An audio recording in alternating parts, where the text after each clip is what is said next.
Thank you, Genevieve.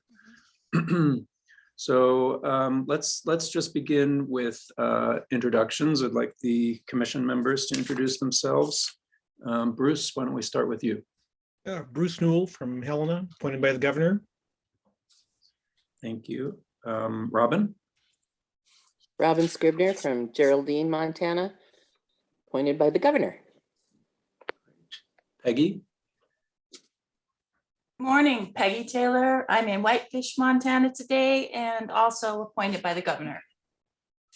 Okay. I'm Kenning Arlich. I'm the higher education appointee, and I'm also the chair of the commission this year. Are Elsie, Jalton, or Kristen on with us yet? Yes, they just joined. Great. Kristen, why don't we start with you? Just introduce yourself, please. Yes, I just got on. Sorry, I'm Kristen Kerr, community member, Helena, Montana. Great, thank you. Dalton? Good morning, Dalton, representative of Commissioner. I come from Missoula. Thank you. And Elsie? The superintendent will be here real shortly. Okay. And Jenny, why don't we have you introduce yourself? Good morning, everyone. I'm Jenny Stapp. I'm the state librarian of Montana. Great, thank you. And do you want to take it right into new staff introductions? I'd be happy to. And I'm going to turn things over to Evan, who's going to introduce Kazi, our new real-time coordinator. Hi, Evan Hammer, Digital Library Administrator here at the Montana State Library. Very excited to introduce Kazi Arifutsman. Kazi comes to us from Pocatello. He's actually still in Pocatello at the moment as he works to get moved here to Helena. Kazi has been working in private sector surveying engineering the last couple of years, and prior to that he was a geodetic coordinator and instructor at Idaho State University for I believe about 5 years. And in that role he had the opportunity to work with Idaho and Utah's real-time networks. You may not know what real-time GPS networks are, and that's okay. Jenny's going to talk about it a little bit later in her state librarian's report, and there's a handout included with a little bit of an overview of that. But we're very excited. Kazi has his PhD in geodesy, and if you're not familiar with geodesy, that's a branch of mathematics dealing with the shape and area of the earth, or large portions of it, which is ideal for someone that's coordinating a statewide real-time network. With that, Kazi, anything else you'd like to add? No, thank you.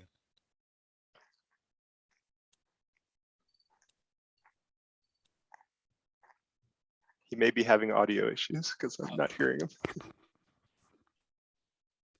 No, I think that's the detailed description about me.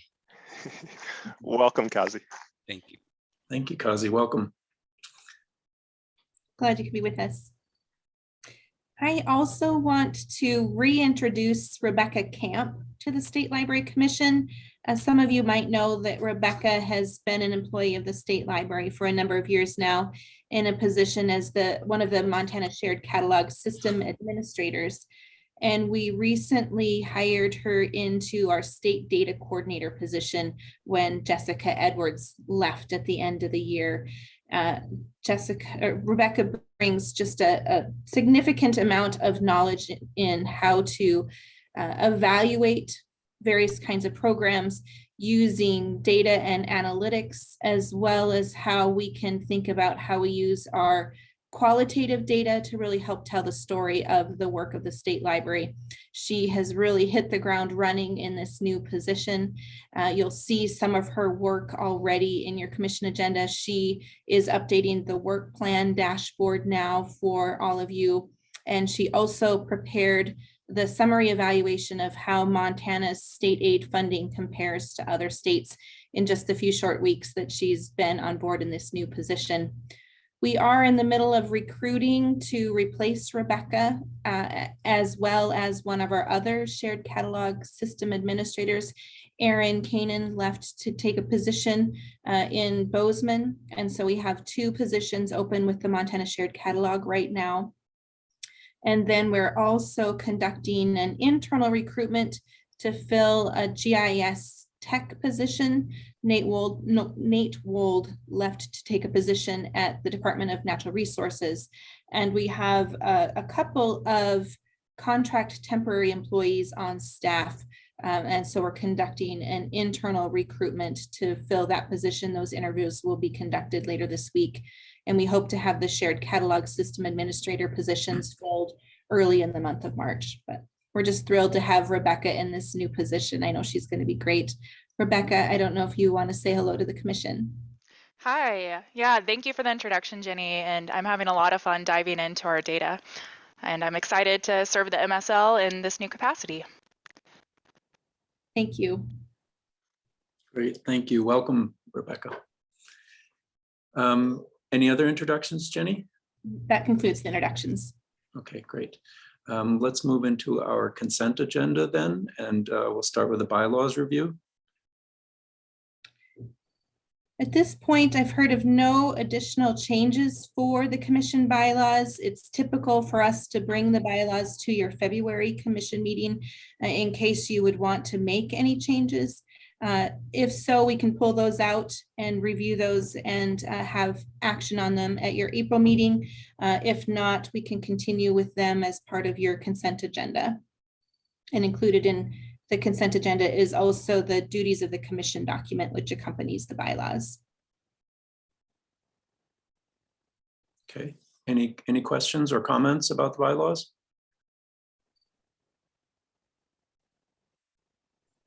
All right, hearing none. Thank you, Jenny. Do you want to move on to the next item? Sure. The policy action are the policies that you saw in your December meeting. And all of these policy actions are requests to the commission to rescind these policies. Given the nature of information technology support that we receive from the state and through our other cloud computing vendors, we no longer feel a need to invest in on-call support from our IT staff. And then the internet services, internet use, and public access computer policies no longer apply to the work of the state library, again, because State Information Technology Services Division is responsible for administering internet service for the state of Montana, and we no longer have public access computers here at the state library. So the recommendation from staff is that the commission rescind these policies. Okay. Do we want to vote on that or just vote on the entire consent agenda once you're through? My recommendation is that this be included in the consent agenda. Great. Okay. Thank you. Any questions about those policy actions? Okay. And then the financial report. The financial report was heard by the Finance Committee at a meeting this past Friday presented by Melissa and Ashley. If there are any questions about the finance report, we can address them here, or again, they could be heard as part of the consent agenda. Okay. Any questions, comments about the financial report? Melissa, anything you want to add to it? Okay. All right, then let's, and finally, the December 15 minutes of the State Library Commission. Any comments or questions or changes to those minutes?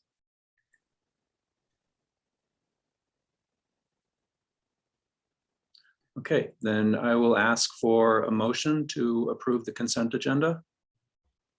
This is Kristen. I'll make a motion to approve the consent agenda. Thank you, Kristen. A second, please. I'll second it. Thank you, Robin. This is Robin, yes. And all commissioners in favor of approving the consent agenda, Aye. please say aye. Aye. Aye. Aye. Any opposed? Any abstentions? Very good, thank you. Consent agenda is approved. Jenny, you have a resolution. Yes, it's my pleasure to present a resolution honoring Hanoi Bray, who is the current library director at the Missoula Public Library, who will be retiring at the end of March. And we don't often bring these kinds of resolutions to the commission, except when we have worked with notable individuals in our capacity at the State Library who've really made a difference in helping the State Library to meet the mission of our work. And so I'm pleased to present this resolution to the commission. I just want to go ahead and read it for the record. A resolution honoring Hanoi Bray, Library Director, Missoula Public Library. Whereas Hanoi has worked for Montanans and Montana libraries throughout her library career, using her quiet passion and positive outlook to influence change. Whereas Hanoi has led with a vision centered on community service and has worked tirelessly to achieve the vision not only in her community, but across Montana. Whereas Hanoi has graciously mentored other librarians, directors, and Montana library staff, and courageously and compassionately spoken up for all sizes of libraries. Whereas Hanoi's commitment to libraries and library service has led her to volunteer her time on the Network Advisory Council and other library task forces and within the Montana Library Association. Therefore, be it resolved that the Montana State Library Commission recognizes Hanoi for her years of service, thanks Hanoi for her commitment to the Montana State Library and the Montana library community, and wishes Hanoi all the best in her retirement. And I just want to add that when I asked Tracy to help me draft this resolution, she did it in just a matter of minutes because she said it was so easy for her to point to all of the work and support that we've received from Hanoi over the years. Those of you who know her and have worked with her know that this resolution truly reflects all of the wonderful work and the opportunities that we've had to partner with her over these years. So I'm pleased to present this resolution to the commission for your adoption. Thank you. It really is beautifully worded. So kudos to Tracy for writing that. Any comment? Does anyone want to add anything to that? Is she not on this call today? She could not be on the call today. She is aware of this commission resolution and thanks the commission. Oh, okay. Well, you know, I've known Honor for years, and everything that Tracy got into the resolution is, of course, right on. The amazing thing about Honor is this sort of quiet, dry humor that she kind of propels herself forward with incredible energy. She's been a library leader in Montana for decades and done it with just this huge heart and boundless energy. And I just admire her and her work in Montana libraries more than I can say. And I'm so glad that we're doing this. Thank you. Thank you, Bruce. Anyone else? Okay, may I have a motion to adopt this resolution? May I move, please? You may. Thank you. Second? Second. Thank you, Kristen. Okay, all commissioners in favor of adopting the resolution honoring Hanoi Bray, please say aye. Aye. Aye. Any opposed? Any abstentions? Great, the resolution carries. Thank you. Thank you, Jenny. Thank you. Those are all of our action items, I believe, on the agenda. So we'll move next into State Library Policy Review. So we're presenting two policies for review at this commission meeting, and as is our practice, we will present those for action at your April meeting. This continues our process of trying to clean up some of our older policies, and the action that we're requesting is fairly straightforward. The tablet training lab is a lab of iPads and other tablets that we've used when we've held in-person trainings where those trainings are best facilitated on that kind of tablet device. We first acquired a tablet training lab when those kinds of devices were first appearing on the market and in libraries, and we wanted to help librarians be comfortable helping their patrons use those kinds of devices in their library. We no longer make use of this lab, and with a more of a bring your own device kind of training model, investing in this kind of training lab doesn't seem to be a prudent investment anymore. So the recommendation from staff is that we rescind this policy and decommission that training lab. We do have a practice of offering decommissioned devices to schools through a program with OPI. So if the commission adopts that recommendation, that would be our process moving forward. We do still see a need for the tablet training lab. That is a larger tablet lab, and the GIS community makes more use of this laptop lab because the nature of their trainings require equipment that has higher computing power. So they would prefer to retain that laptop training lab. So the recommendation to the commission is that we maintain the lab and can just adopt the policy as it currently stands. I'm happy to take questions. And again, we'll bring these policies back to the commission in April. Any questions for Jenny? All right, thank you for that update. Looks like we can move on to the rebranding status. And Melissa's going to introduce Addie. Well, good morning, everybody. My name is Melissa Briggs. I'm Central Services Manager here at the State Library. We are so excited to have Addie here from Hoffman York to talk a little bit about the progress we've made over the past couple of months. We continue to be invigorated and excited with working with Hoffman York, and we're just really progress that's been made so far. So Addie's going to give a little presentation on. Thanks, Melissa. Before I introduce myself and my colleagues, I just want to make sure, Genevieve, is it okay if I take over the screen? Yes, you're a co-host. You can share. Sure.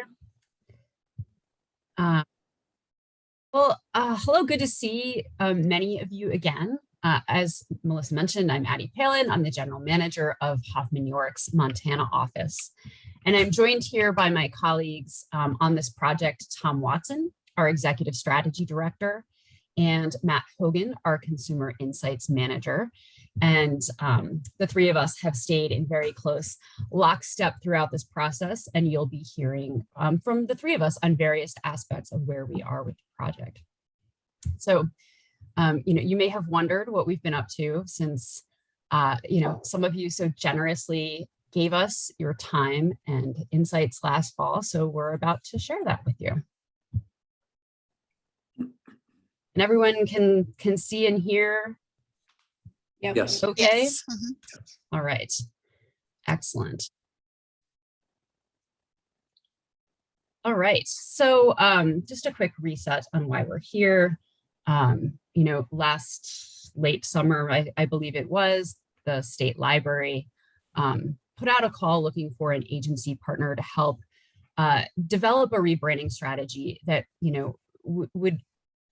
would help the State Library represent the full scope of services, and most importantly, the value that they provide to its many constituents.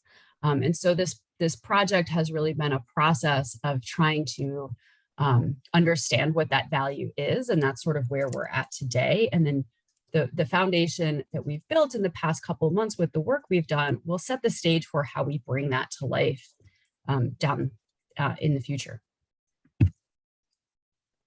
So this is kind of a bird's eye view of where we are right now with the project, and I'm just had to minimize the screen there. We are at the culmination of a lot of really rich and rewarding work that we've done that I'll talk a little bit more about, and kind of setting the stage for what I call the fun stuff, all the brand development to come, which is really that tangible manifestation from a creative, visible, visual perspective of the state library's brand.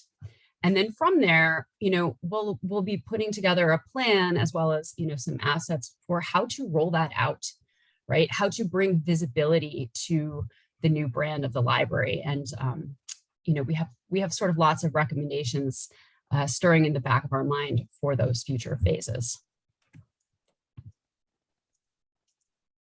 So methodology.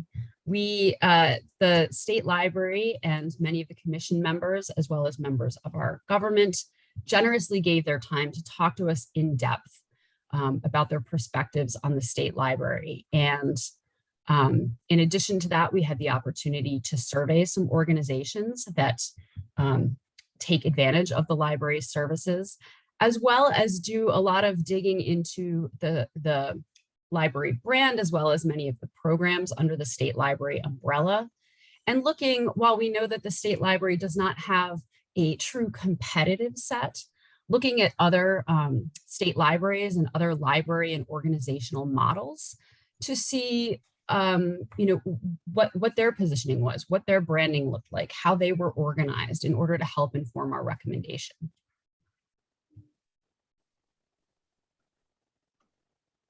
And so, those of you who were interviewed will recall us asking you questions like, what do you think of when you think of the state library? What benefits does it provide?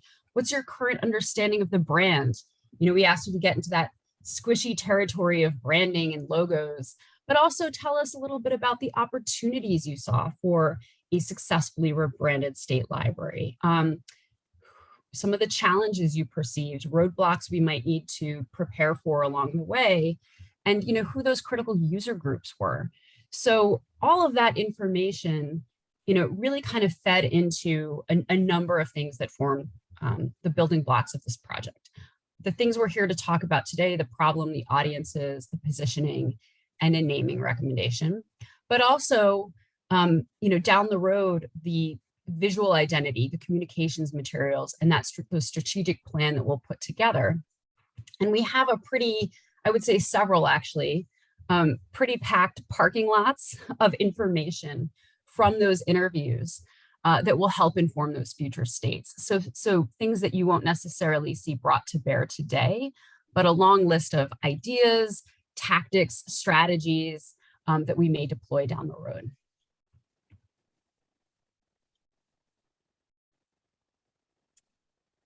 And that's kind of culminated in the, what we really identified, laid out as the problem. And it's a little bit of a dual problem.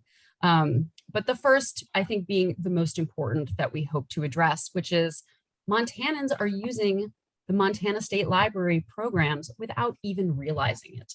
So a big part of this initiative is about getting credit for the amazing work that the library does.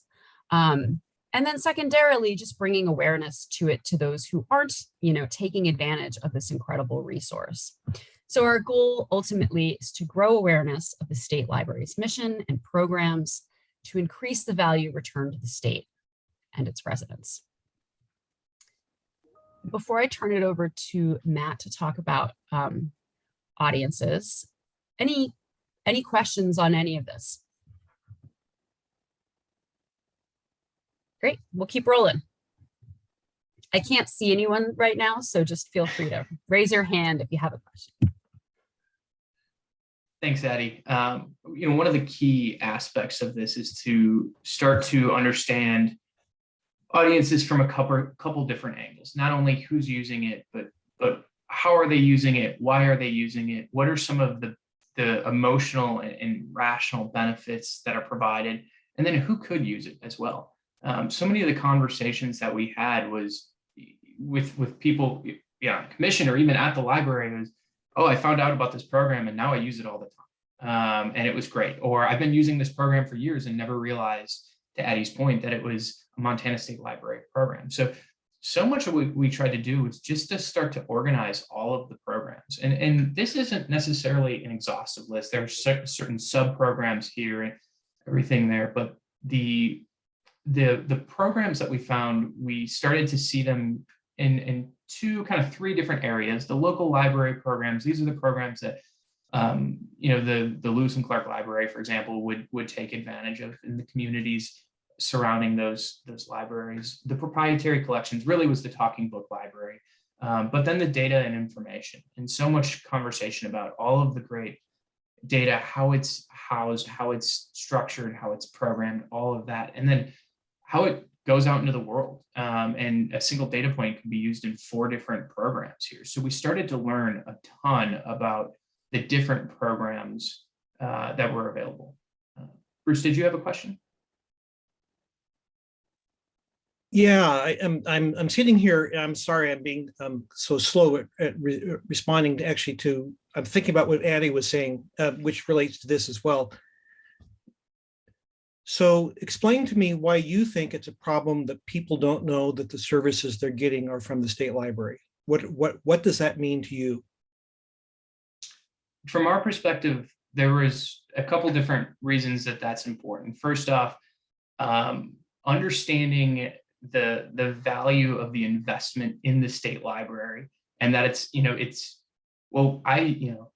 I use the Natural Heritage Program all the time. Why do I care if the library has funding? Understanding that funding is connected is really important here. Why is that important? So that the programs that people are using are still attached to that funding. Well, I have an answer to my question. Sure. But I'm just wondering if you have the same answer.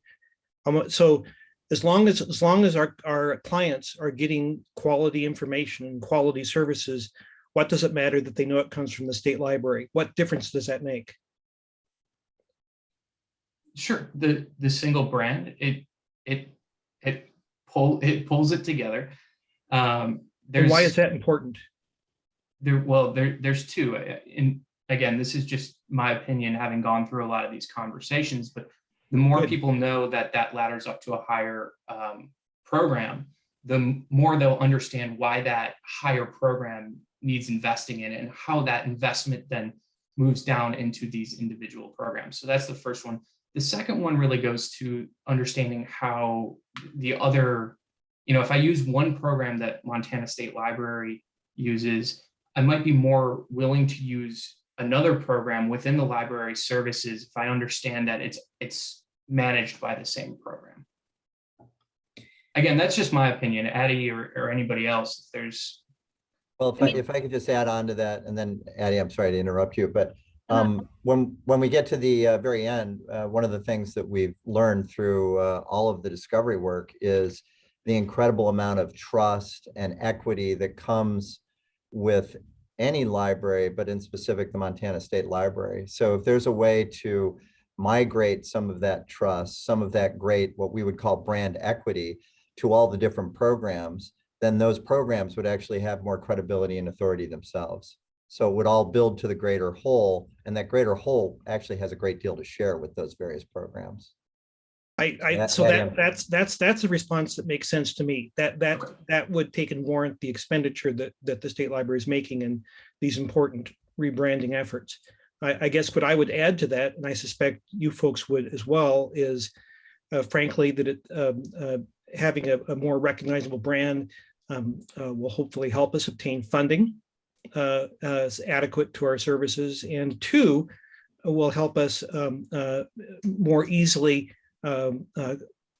create partnership relationships in order to take and better do our services. Just getting credit by itself is, to me, completely insufficient. I don't care if I wouldn't care if no one knew that we were doing this stuff, except that what you said about trust really resonates with me more than I can say. So thank you for that. But also buccarinos and also an ease in obtaining partnerships. So one of the members of the state library staff, Tracy Cook, has this little exercise where she says, so you want to do this, why? So that, and she basically reduces the so that's until we get to the root causes. And when we talk about this, my guess is the rebranding efforts will be more focused if we get down to those base so that's. Okay, I'll shut up. Thank you. We have a fun exercise in some of the interviews that we do, Bruce, that I call it the 3-year-old exercise. You keep asking why until there's no possible way to go lower. So it's always a good reminder of, you know, why are you doing this? Why are you doing this? Why are you doing this? And if you've ever been around a 3-year-old, you know exactly that's the behavior. And eventually you just say, because. Hopefully we get to, you know, the trust, the brand equity and trust in investment and funding as well. But yeah, that's always an interesting exercise and one definitely worth remembering. Thank you. Thank you.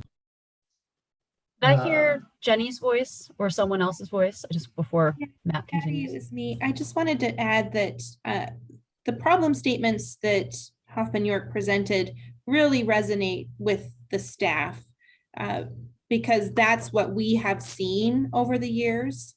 We know that people are using our services and know that they're not coming from us. And we know that we have such a wealth of information and resources that they could take advantage of if they only knew we had them. So the way they so succinctly articulated those problem statements as the foundation of this process really resonated with us.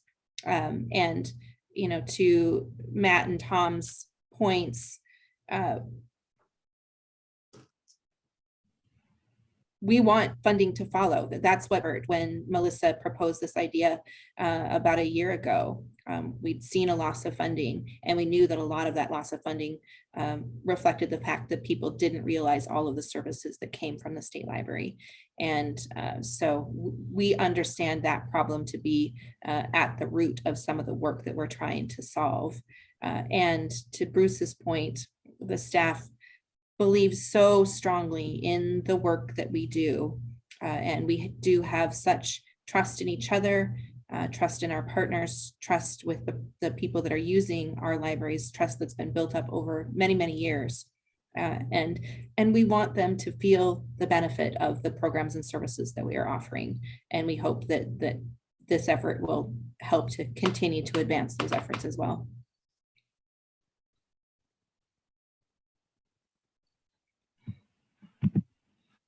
Okay, so could I say something also? Oh, absolutely. I'm sorry, excuse me, real quick. Reaching is my word. The more you reach Montanans, the better off everything will be. I mean, the funding and everything, how you'll be able to service the Montana. I mean, it'll just be a huge difference for everything. Definitely.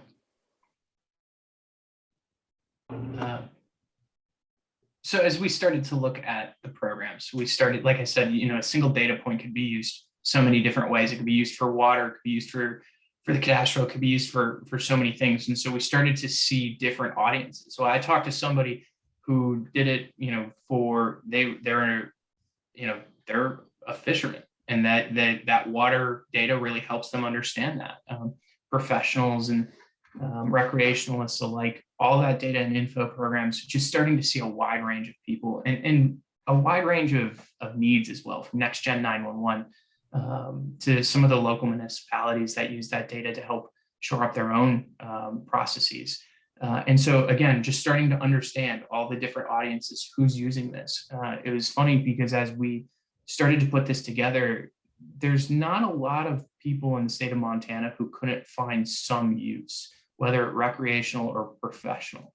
So there was kind of this idea of all Montanans, but we wanted to start, you know, putting a few more specifics on that. So again, this isn't meant to be exhaustive, but these were some of the key examples, some ones that we heard time and time again of the people who we see benefit from these different programs.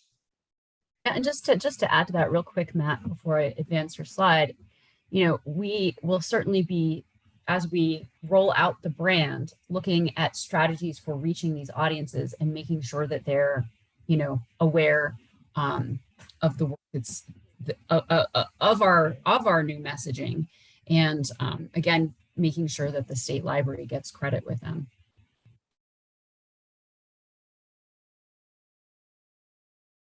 So the next step in the audience discussion is the emotions.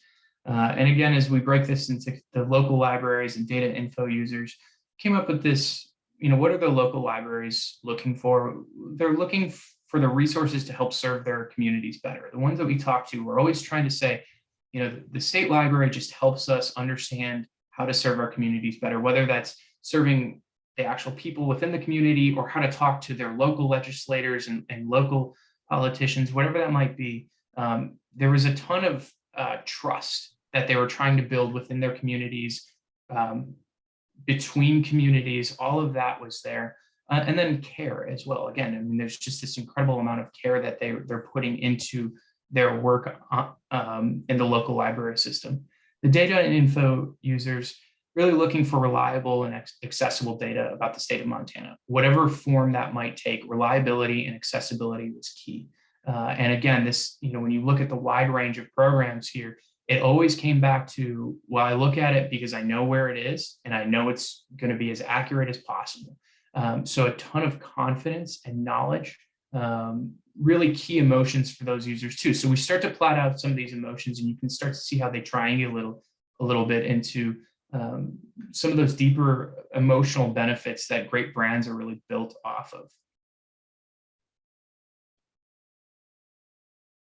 So we'll spare the group here all the gnarly details of the sausage making from our process, but suffice it to say, we took all of the findings from our interviews and survey and you know, kind of competitive analysis and brought that to a core group of state library staff, Jenny, Melissa, and Evan, and spent a day together kind of talking through our findings, getting their perspectives on that, and doing some exercises that led us into some territory that will really set us up for the branding that comes next.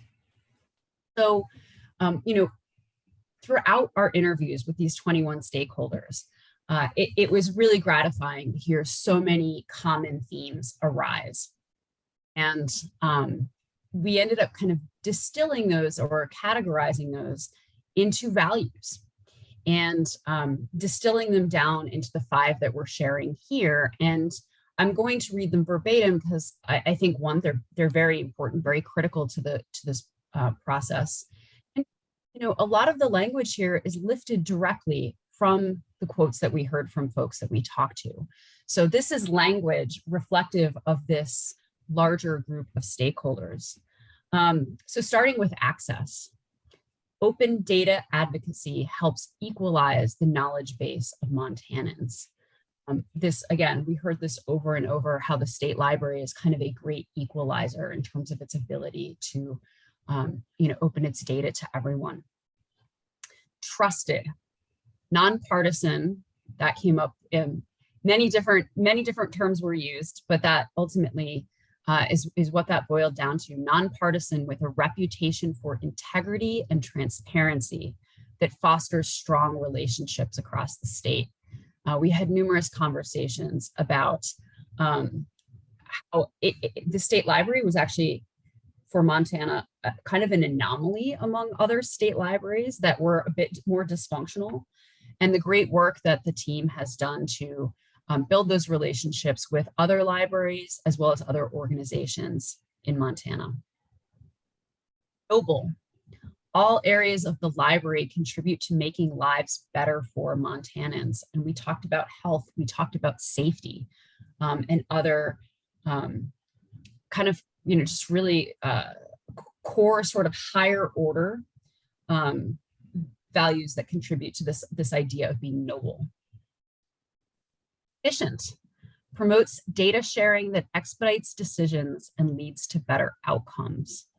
And this, I think, is really important, in particular, as a value, you know, to our government stakeholders. You know, they want to fund an organization that creates better efficiency for, you know, various groups across the states, and that, you know, helps contribute to kind of those accountability metrics. And then lastly, leading edge. Anticipates the information needs of Montanans, which results in innovative product and service offerings. Not saying the state library has a magic crystal ball we don't know about, but they do spend a lot of effort kind of keyed into the needs, both current and upcoming. And, we see that with initiatives like, for example, the State 911, to continue to kind of push and bring new product and service offerings to the state. And then, we distilled sort of the rest of the information, if you will, into a SWOT analysis. And I'll kind of just cherry pick a few things here. Strengths, obviously, there's a number of them, trusted, highly rated among those familiar with the state library's mission. And the goal, again, is to get more people familiar. And then obviously offering, programs for so many different audiences, so many different needs across the state, both public and private sector. Weaknesses, the programmatic structure currently of the library, which, Jenny and team have worked really hard over the past few years to start to reduce. But there is still divide between departments, and we believe that having a unified brand will also help, kind of bridge those divides. And then, as we discussed, low awareness. Obviously, a lot of opportunities here. Bruce, to your point, maybe we should put this as number one, right? Building support among the legislature for funding. Expanding the usage. We think, this is, let's get more people, understanding the other programs and services and data that's available within the library and turning to those things.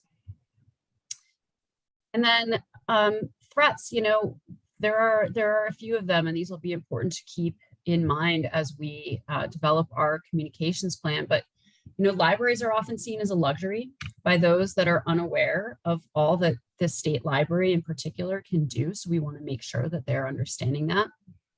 It is not an indispensable resource for the state. Being able to demonstrate efficiency, effectiveness, and a return on investment is critical. And we heard this in particular from some of our government stakeholders. So, there's a potential perception or perception among some that the state library services could and maybe should be provided by the private sector for a cost. And so that's obviously, I think something that a rebrand can only begin to help tackle. Obviously, I think there are, other initiatives within the library, other steps that we can take to make sure that we're combating that perception or moving against it. And then, as we discussed, other organizations getting credit for what the state library provides, which is kind of, part and parcel of the bullet ahead of that. So, after looking at kind of talking through all of this, we did a couple of exercises that were designed to sort of move into sort of the softer space. What are the qualities of the state library brand, right? We've talked about all these great reasons to believe. How does that become kind of personified, if you will? And so things that rose to the top of this discussion were its ability to simplify the complex, provide clarity, and help people see things in new and different ways. That the state library is welcoming and encouraging of exploration. That it is innovative, but also mindful toward the long-term effects of its actions. It is not Mark Zuckerberg just like stepping all over the people. In its quest to move forward and take over the world, right? It's always being very thoughtful about the impacts of the new ideas, products, and services that it brings. And that it believes in doing the right thing, and that gets into that nobility value. So some of the words then that kind of rose to the top of these discussions were efficient, adaptable, expert, genuine, trusted, relatable, apolitical.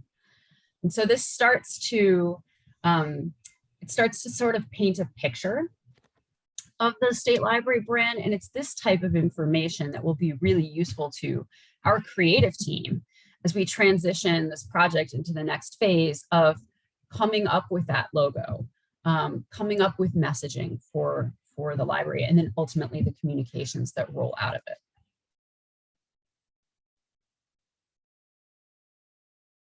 So Matt's going to take us through the positioning, which is the ultimate culmination of the work that was done in the workshop. But before we roll on, because I think these conversations along the way are good, does anyone have any questions or comments? I'm really proud of the fact that in Hoffman York's research and the feedback that we got, that those were the values that were highlighted. I couldn't ask for more in working with an organization like the State Library. I'm fascinated with the word noble. Have to chew on that for a while. Very interesting. It's a lofty word, right? I mean, to be noble, and then you start hearing about things like everything from Next Gen 911, which can literally save lives, to the shared library, which helps small communities make sure that they have access to information that they wouldn't otherwise have. I mean, when we first heard noble, we were kind of like, all right, prove it. And then we started hearing about some of the programs, and you're like, you know what, that really does live up to that word.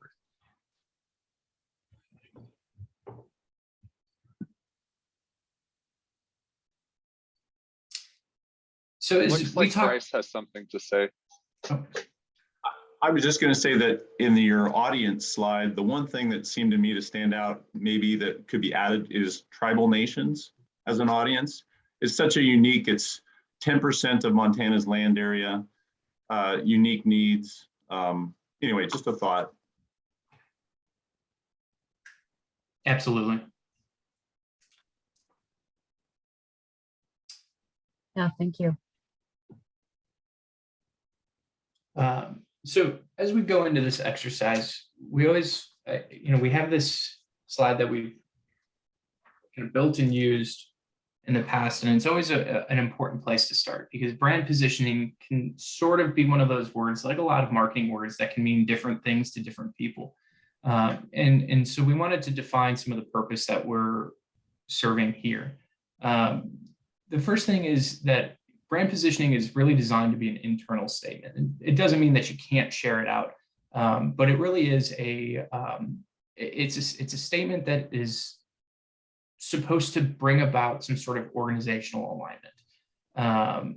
And to the last bullet point, it's important for marketing. It's important for messaging. It can drive creative. It can drive all of that, but it can drive a lot more. It can drive the program. So you can start to think about it, and how do some of these programs align here? So again, I mean, it's about that alignment and how the organization can move forward.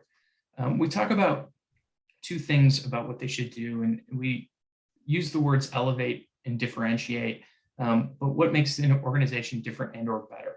So what are some of the things that people will care about the most with the organization? You'll see in the statement, there are some things that you might say, hey, how exactly does that fit in here? And we can talk about how some of those things fit in, but this is really about, that higher level, why people care then too, and why they should believe them. So you can't just say, we're a quality organization. Quality is sometimes an empty word. And so you have to show some of those underlying benefits that are there to make sure that everybody's on the same page of what some of those, again, I refer to them as soft words are. And so why should audiences believe you? We use Amazon as an example, and the positioning statement is for consumers who want to purchase a wide range of products online with quick delivery. Amazon provides a one-stop online shopping site. This is very specific to Amazon.com. Prime Video, AWS, a couple services sort of fit into here, but this is something that drives basically every decision with their marketplace. And it is, again, I mean, you can see it in their messaging, but you can see it in their organization as well. And you can kind of see how that then trickles down from the mission then to the brand message. So again, just setting up what what the definition of brand positioning is.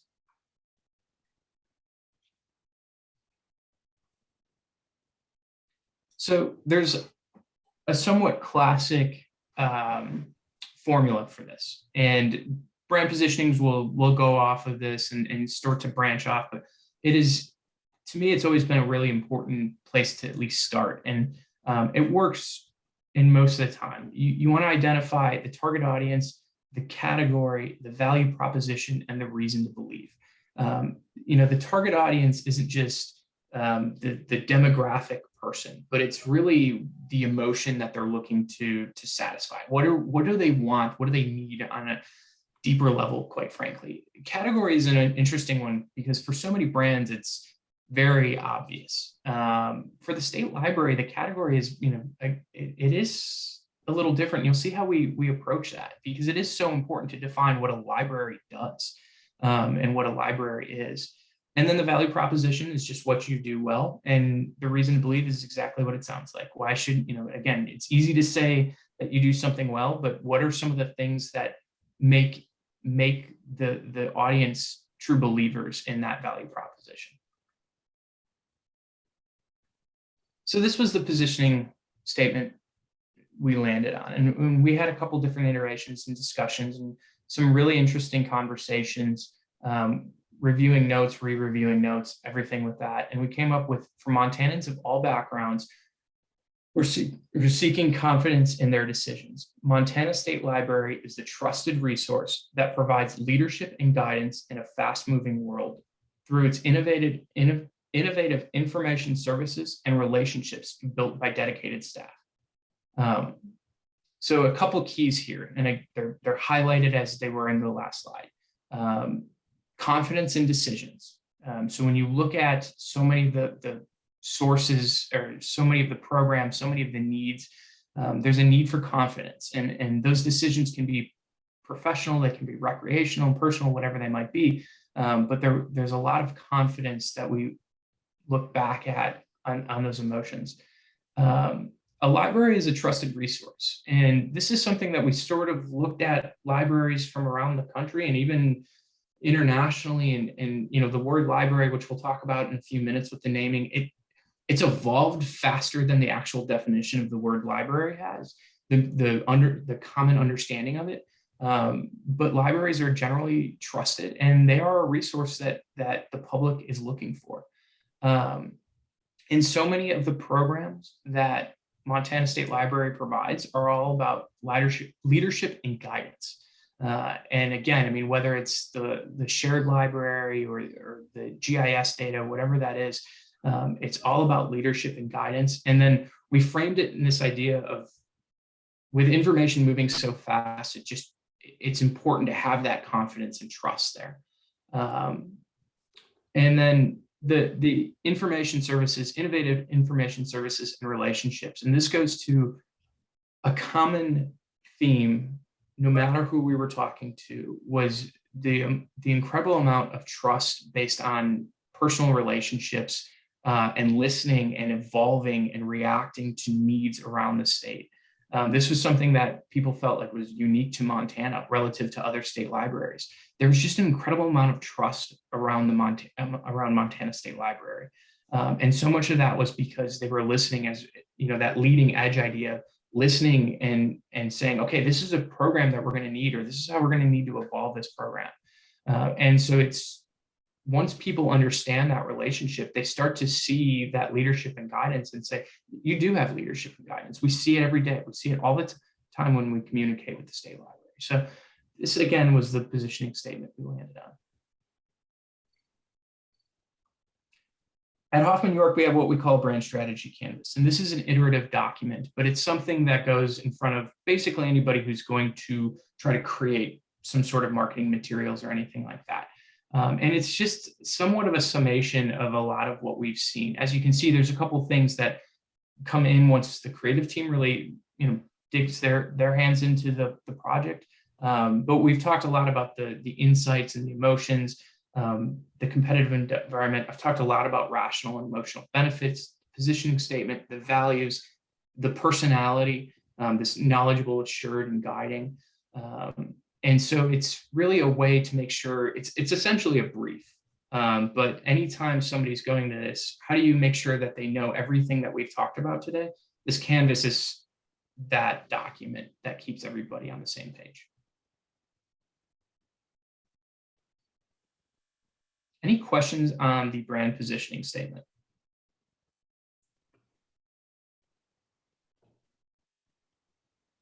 Okay, well, we can obviously address questions at the end as well. So this next section, Addie had told you that we put many things into the parking lot before we jumped into the creative section.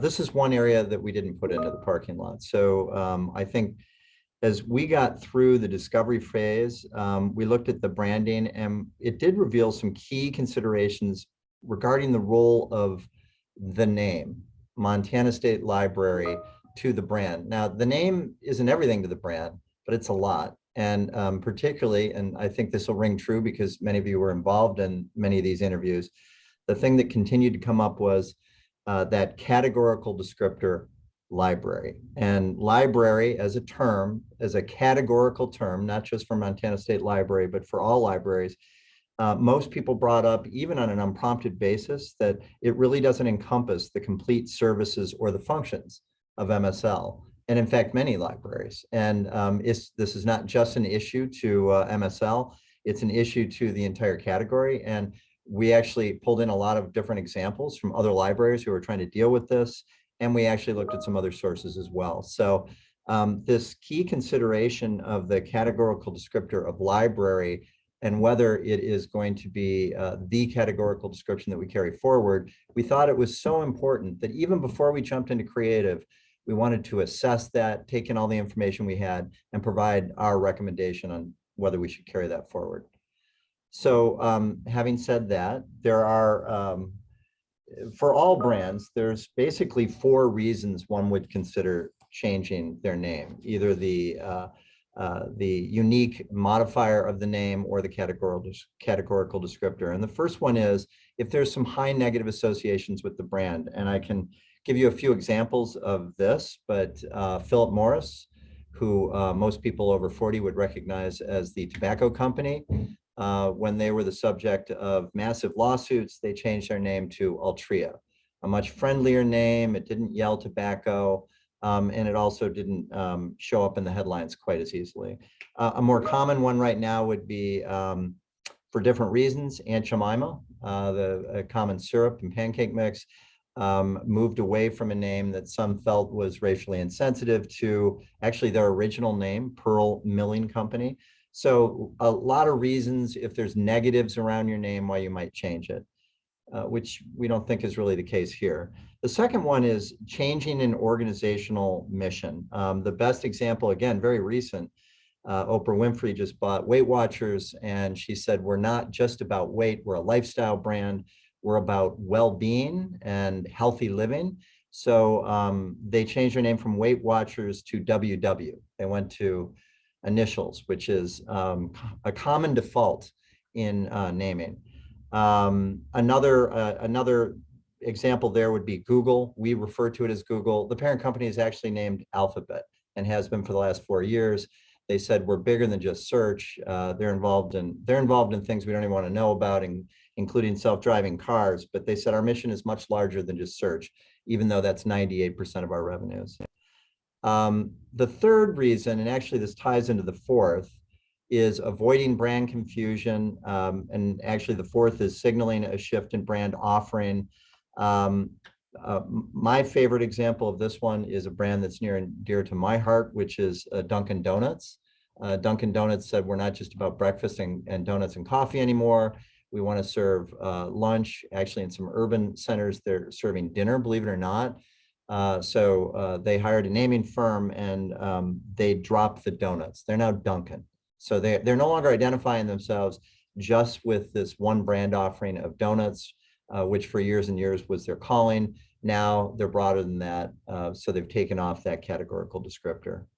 So the one that we're really talking about here, where we fall, I think, is really either this change in organizational mission, which is less a change than getting credit for it. And then also this signaling a shift in brand offering as well. So in addition to the interviews that we went through and getting a lot of rich information there, and as I said, this topic came up on an unprompted basis. It was part of our questions, but most people brought up library. Does that really encompass all that we do? We also looked at some outside experts, and especially in in the library world, there's a great deal of organizational effort that goes behind this very issue. And not just the issue of the name of library, but also how the architecture of libraries based on the incredible transformation that's occurred with libraries over the last 10 to 15 years. So we actually looked at all the organizational information, the American Library Association, the Digital Library Foundation, and particularly the Council on Library Information and Resources, who about little less than 10 years ago wrote a white paper that was entitled Library as Place, Rethinking Space. And some of the common discussion here was that libraries, really up until modern times, are mostly closely associated with a place. In fact, it's the proud structure that many communities build themselves around. And it's a physical place. It's a building. It's a warehouse of books, is something we heard a lot in the interviews as well.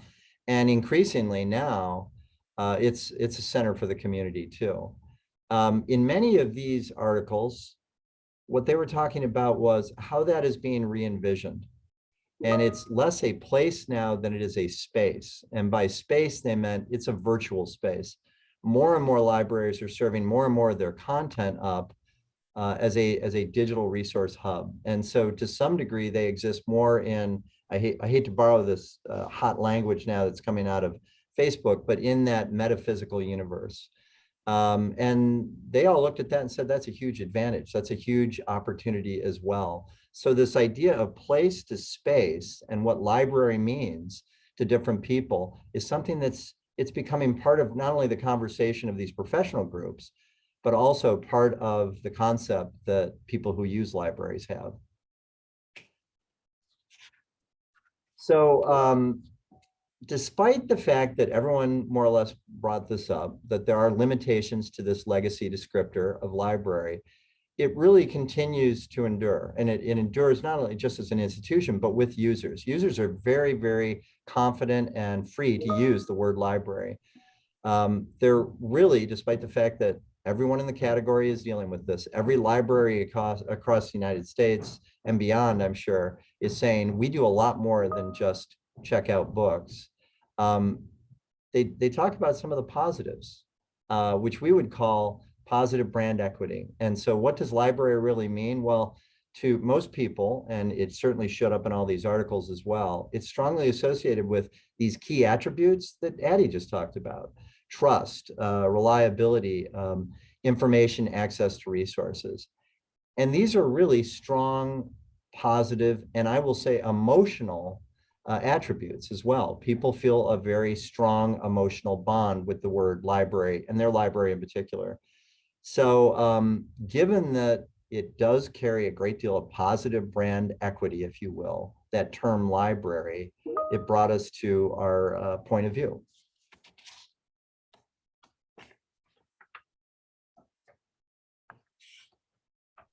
Tom, and sometimes the slide wants to advance and sometimes it just gets stuck. It doesn't want to go? It doesn't want to go, even though I'm pushing the same button. So my apologies. It could be an invitation for questions. So again, we're making this recommendation coming out of our discovery phase, where you're supposed to be very open-minded and be very reserved with recommendations. This is something we'll explore more in the creative phase as well. But based on what we heard, and especially some of the expert outside perspectives that represent what the category is going through, we recommend continuing to use the word library as the category descriptor for the MSL brand. Now that doesn't mean the job is done. The task is still out there. You still have to imbue library with some greater meaning, because libraries do more than they did 20 years ago, 10 years ago, even 5 years ago. So what you will see in this next phase, our next steps, are with that MSL, the Montana State Library naming platform, in this next phase, which is called Naming and Logo Exploration. We'll further investigate this. And are there ways to dimensionalize that brand so that it does reflect more accurately what the MSL does? So some of the ways that we will do that, some of the opportunities, if you will, on dimensionalizing the MSL brand is, first of all, adding a positioning or a promise line to support Montana State Library brand name. Other libraries have done that quite successfully. It helps people kind of rally around what they do. It does more to dimensionalize the categorical descriptor library. Another thing that we will do is we'll evaluate and potentially refresh the Montana State Library logo to better align with the services that right now that are not seen as part of their portfolio, as well as digital applications. So that is a creative exercise that takes all of those values that Addie just talked about and tries to graphically represent those with a refreshed logo. And finally, this sounds like the most mundane of things, but it is one of the more important things that we can do. We're going to look at designing an integrated visual identity system. That sounds very fancy. It just means consistency in the way that the MSL brand is represented by all the different programs and in all the various communications. And that would bring all of those things together, and it would reinforce that master MSL brand. And so at a base level, it says, this is all from MSL. It gives those programs credit for being part of something larger. It should give them greater authority, and it should create an entity that is more powerful than the pieces. So that's all going to be next phase. That's what we will look at creatively. But we felt it was important at this time to set up a little, some guidelines, some freedom with fences as we take this to the creatives and say, unless there's something that really changes our mind, we feel that library as the categorical descriptor is where we should be, despite the fact that it does in fact have some limitations that everyone acknowledges. That is, especially in users' minds, what communicates the greatest. We hope to make it communicate a little bit more specific to MSL, but we are recommending that we stay with that. So that's one of those things that we could have put in the parking lot, but we wanted to address it head on because we felt like with the information we got from interviews, as well as some of that secondary and tertiary information we had from some of these industry associations, as I said, it's kind of a challenge for everyone, that this was the best way to go forward. Thanks, Tom. That's what Hoffman York has to share with you this morning, and I'm sure, especially on Tom's last note here, there's additional questions or conversation that folks would want to have, and we welcome it. Addie, Tom, and Matt, thank you very much. This was a great presentation. I really appreciate how expansive your research has been and how much you've learned about libraries in this process. It really shows. I have a few questions. I know Bruce brought up one issue too. Can you go back to the brand canvas slide? I will do my best. Oh, yeah, this is when I like unmute and unmute, I lose button control for some reason. So here we go. Yeah, actually the positioning, the first one that you were on, yeah, that one. So I know that Bruce had a question about some of the wording on here. Bruce, do you want to talk about that, about dedicated staff, whether that's really the right word? Well, yeah, I mean, there's no question, I think, in anyone's mind that we have an amazingly dedicated staff. But I'm just thinking from the user's point of view, is it more important to them that they're dedicated or that they're skillful or trustworthy? Or the word dedicated just struck me as not, if I was trying to sell the state library to users or to funders, dedicated, I would include that someplace in my description, but I don't think that that's the right word, even though I'm not disputing it as a concept. Clearly they're dedicated, and I don't have a better idea either. So there you have it. That's kind of why I put it in a comment, just to say that it left me uneasy, but I don't have a suggestion.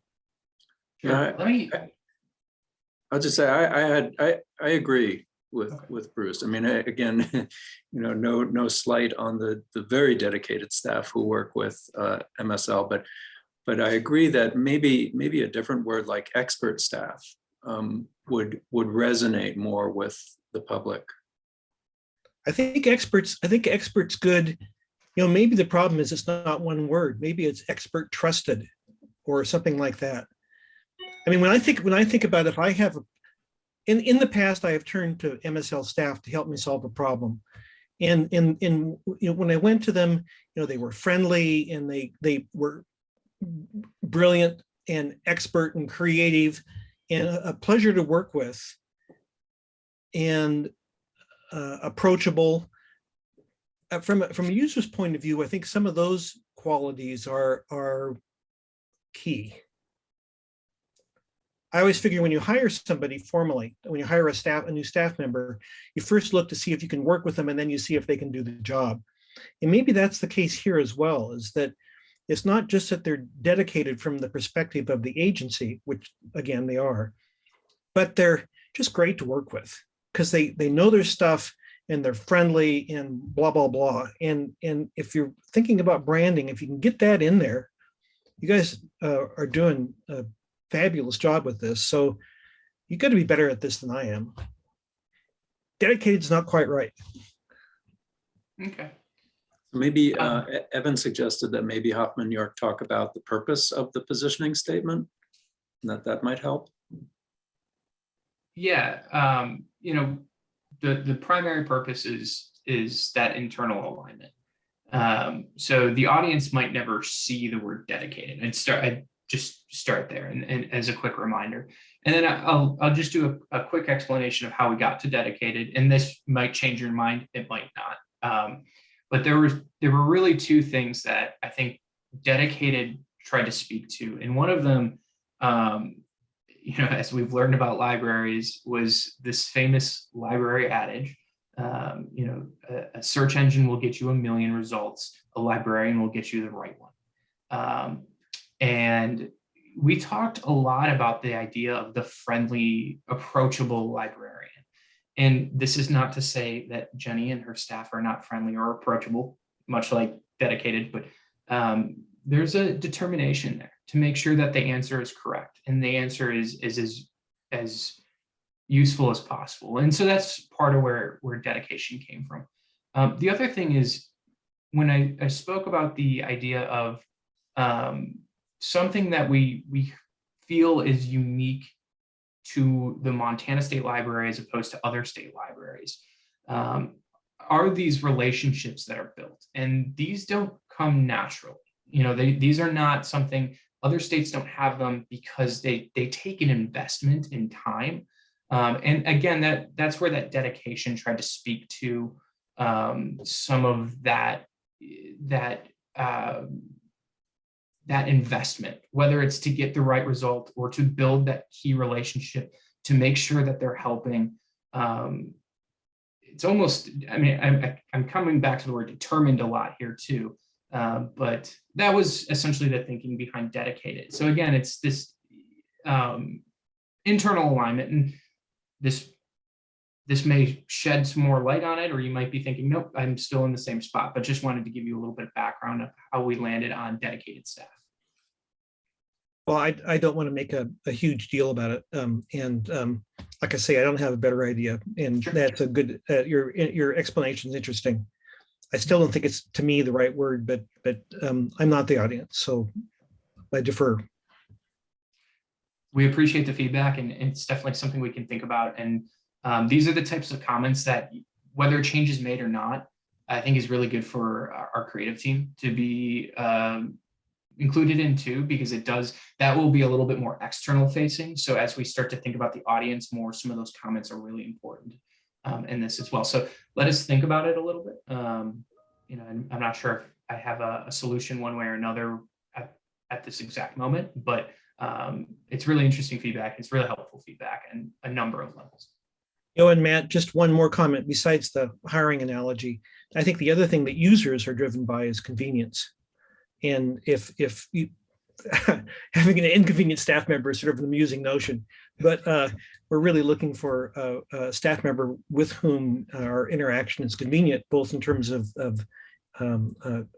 quality of efficient, resolution of problem or products or something. But I think convenience is part of what makes. But when I interact with the state library, I'm pretty convinced they're going to solve my problem. Mm-hmm. And I think that it's sadly, it has probably more to do with convenience than quality. And I that might be part of it. Although again, I'm just fishing around. Yeah, and we talk about the fast moving world, that you can't wait for convenience is an important part of this. You need to, the COVID dashboard needs to be updated. The water data needs to be updated. I mean, that is convenience. Is we talked about efficiency before, that's convenience. And so it's definitely an important point to be raised here. And so, yeah, again, I mean, it's very interesting for us to think about and something we definitely need to consider here. I will watch your progress with considerable interest. I have a couple more questions and comments, but I want to make sure that others get a chance to speak as well. Does anybody else have any comments or questions?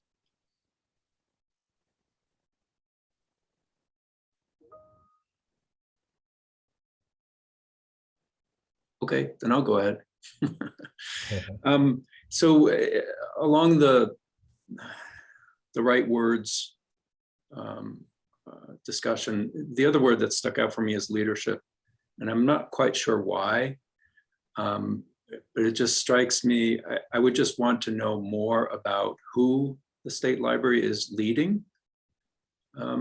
It seems we hear that leadership a lot from organizations. Everybody wants to be leaders, but I just would want to dig into that concept a little bit more. The other questions I have, so one is for,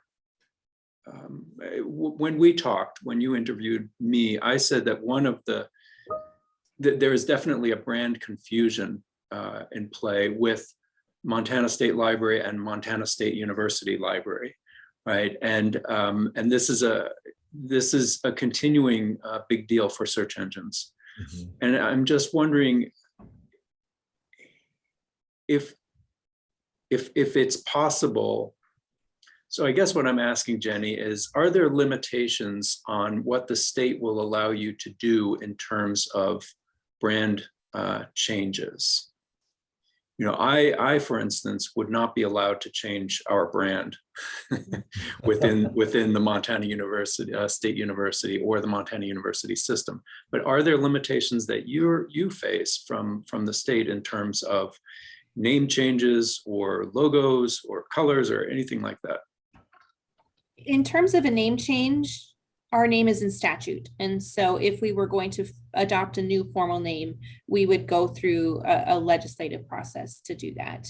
And that's one of the reasons why this is an important conversation to have early in the process, because part of a renaming effort would result in a legislative campaign to successfully adopt that name into legislation.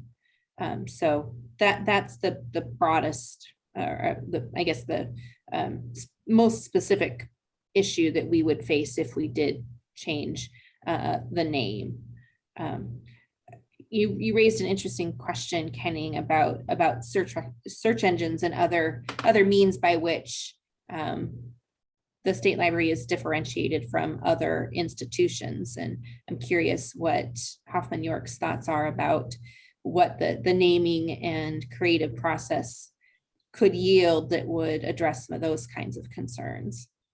So maybe I could jump in here. Kenny, your interview was, we talked about it a great deal. And actually in the some of the internal discussions that we had with the MSL team, a lot of that came up as well, from the primacy of search with search engines, as well as the name itself and the confusion that it might have. So from a search standpoint, what will really help MSL is building awareness of it.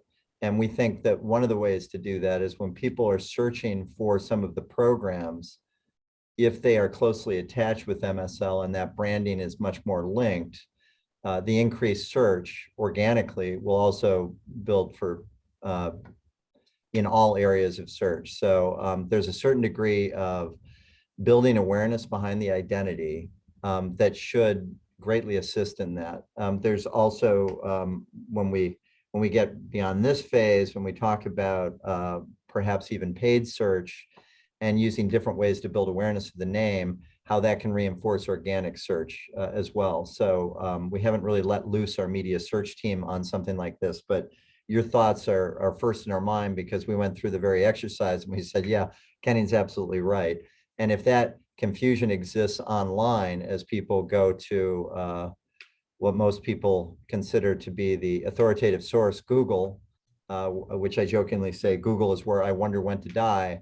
If we can't fix it there, then the way that spirals out to other individuals obviously is going to be misleading. So I think there's a lot we can do from the standpoint of building awareness behind the Montana State Library name, which will help make it much more distinct and therefore give it a little bit of separation. We actually looked at that as something that would be a more straightforward way than coming up with a different name. Now, however, having said that, we've shared some examples and we could share more of different ways to bring meaning to a name like that. And there are many examples out there of other institutions and even libraries that have tried to bring a little bit more focus on their distinct branding by going to initials and using it that way. I don't know that that's something that we would recommend, but that's something we'll explore as well. Also, this positioning line, the promise line, I think that helps, gives it some distinctiveness as well. So I don't want to put any fences around the creative process because I don't really know what we're going to come up with. And there could be some slight variations on a theme from Montana State Library. But right now, I think as a group, and Matt and Addie can jump in on this, in our discussion so far that has not included creatives, I don't know that we see an absolute need to change that primary name or at this point, that descriptor, library. I think there's still a great deal of opportunity by bringing all the pieces together as well as building awareness behind it because there is so little awareness that has been built behind it. And we think that that may be the most efficient, easiest way to bring a distinctive meaning to that brand, if you will. Yeah, thank you. I appreciate that. And I appreciate you really giving this some thought. I do want to emphasize, just be clear first, I'm not, when I say changing the name, I'm just actually talking about changing the order of the words, right? Yeah. State Library of Montana, for instance, I think would go a long way to solving the problem, but I realize that may not be possible. But I also do want to emphasize, Tom, this is not something that's going to be solved through weighting organic search or paid search. Since 2012, Google has been building a knowledge graph to replace the old text string matching method of search that they used to use. And so now it takes a very deliberate effort to populate knowledge bases on the web, things like Wikidata and things like Google Business, where you define your entity. And then Google uses that information and matches it with other verified facts that it can find about the information to build the identity of the entity. And so there is work that the State Library can do, I think, to make this happen. And that, I think, would go much further in solving this problem than just trying to influence organic or paid search. Right. Yeah. Oh, absolutely. I mean, the algorithms of Google, and we've explored some of this for some of our other clients. It becomes easier, I think, when you have a higher degree of organic search, because although sometimes we forget this because Google makes so much money, but their number one objective is to lead people to what they're searching for, because otherwise they say people will use it less. Right. I personally sometimes find that hard to believe, given some of the search results I get. But but I do know that there are ways that you can reinforce that authority and feed the algorithm, as we say, whether that is search optimization or actually going in and imprinting with Google, because there are ways that you can say, I want you to do a sitemap read right now, and you can reinforce it. And we've done that for other clients as well. But there are still a lot of mysteries with Google. So sometimes our best efforts haven't really yielded quite the results that we thought, because it does need that base level of organic search to drive it. Yeah, but again, I think what you're talking about here is traditional SEO. And what I'm talking about is a different mechanism. I mean, ironically, this is basically a library metadata problem, right? It's just that librarians are not applying the metadata to the defined entities in the right places. They're not, yeah. Yeah, it is. Google continues to define our world in strange and mysterious ways. Yeah, but it's other search engines too. I mean, Bing is basically following the same rules. Yeah, yeah. Are there any other comments or questions for Hoffman? Kenning, I'm sorry, I just wanted to address the leadership question quickly. Yeah, please. The two-part. So on a very literal level, I think there's two areas where there is an incredible amount of leadership. And one of them is with the library system throughout the state of Montana. It's not just the shared library. I talked about the technical assistance that local libraries look to the state library for. You know, how do you talk to legislators is a great example. How do we make the most of our space? As books become less important, you know, it becomes more of a community space. And there's a ton of discussions that are either they're looking to the state library to either for the answer or for the facilitation of an answer, so that to local libraries make sure that they're communicating. So that is one area where there's very literal leadership in that. The other one is state agencies, and we talked about the idea of not duplicating data management services and things like that. Other state agencies do look to MSL for that, and when you look at different data visualizations that you see in different parts of the state, a lot of times they're all pulling from the same database that is being managed by the state library. So two areas where there's very literal leadership going on with Montana State Library. And then the other one, it just, you know, kind of goes back to this idea of nobility and leading edge, and this idea of looking to make sure that Montanans, it sounds grandiose, but it's true. Their lives are better. You know, they're safer. They have more access to information, and the efforts from the state library make sure that they're always looking towards. They're almost always looking for that next problem to solve, and sometimes that problem comes looking for them, and then they figure out a way to work through it. So, just wanted to address the leadership question. That helps a lot. Thank you. One thing I was wondering if in leadership would be fine, but if you could even possibly put that provides guidance and knowledge in a fast moving world. I mean, that would be another suggestion. Thanks, Robin. And I feel like at one point we did have, that was a word that we were certainly looking at. There are so many rich descriptors out there for all that the state library does. You know, we had to make some very deliberate choices.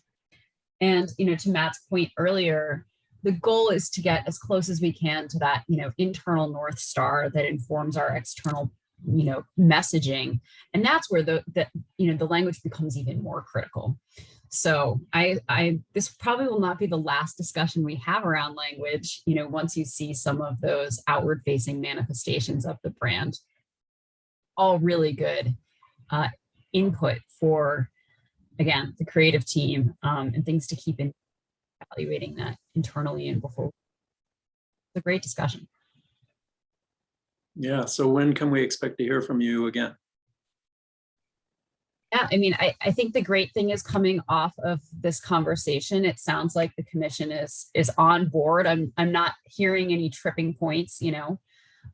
So we, you know, I think would be looking toward by the end of the month to be coming back to you with some, you know, initial, perhaps not the commission, but at least the internal library, state library staff with some initial expression. Great. Yeah, I think this is terrific work. Thank you so much. It's been a pleasure for us. We've loved every moment of this project, and I say that very sincerely. We don't say that to all of our clients. This one is a fun one. Yeah. Thank you. Tell all your friends and colleagues. Thank you guys for the opportunity, and also for all the time and thoughtfulness you've given to it. We really appreciate it, and you've made it so much better. Yeah, thank you so much. Thanks, Addie. Thanks, Tom. Thanks, Matt. Thank you very much.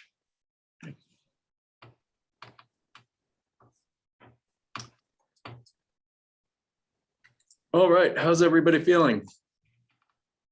Want to take a quick break? 5 minutes? Sounds I good. see one, Yes, I see please. one thumb. Yes, please. All right, let's be back here at 11:05. Thank you. I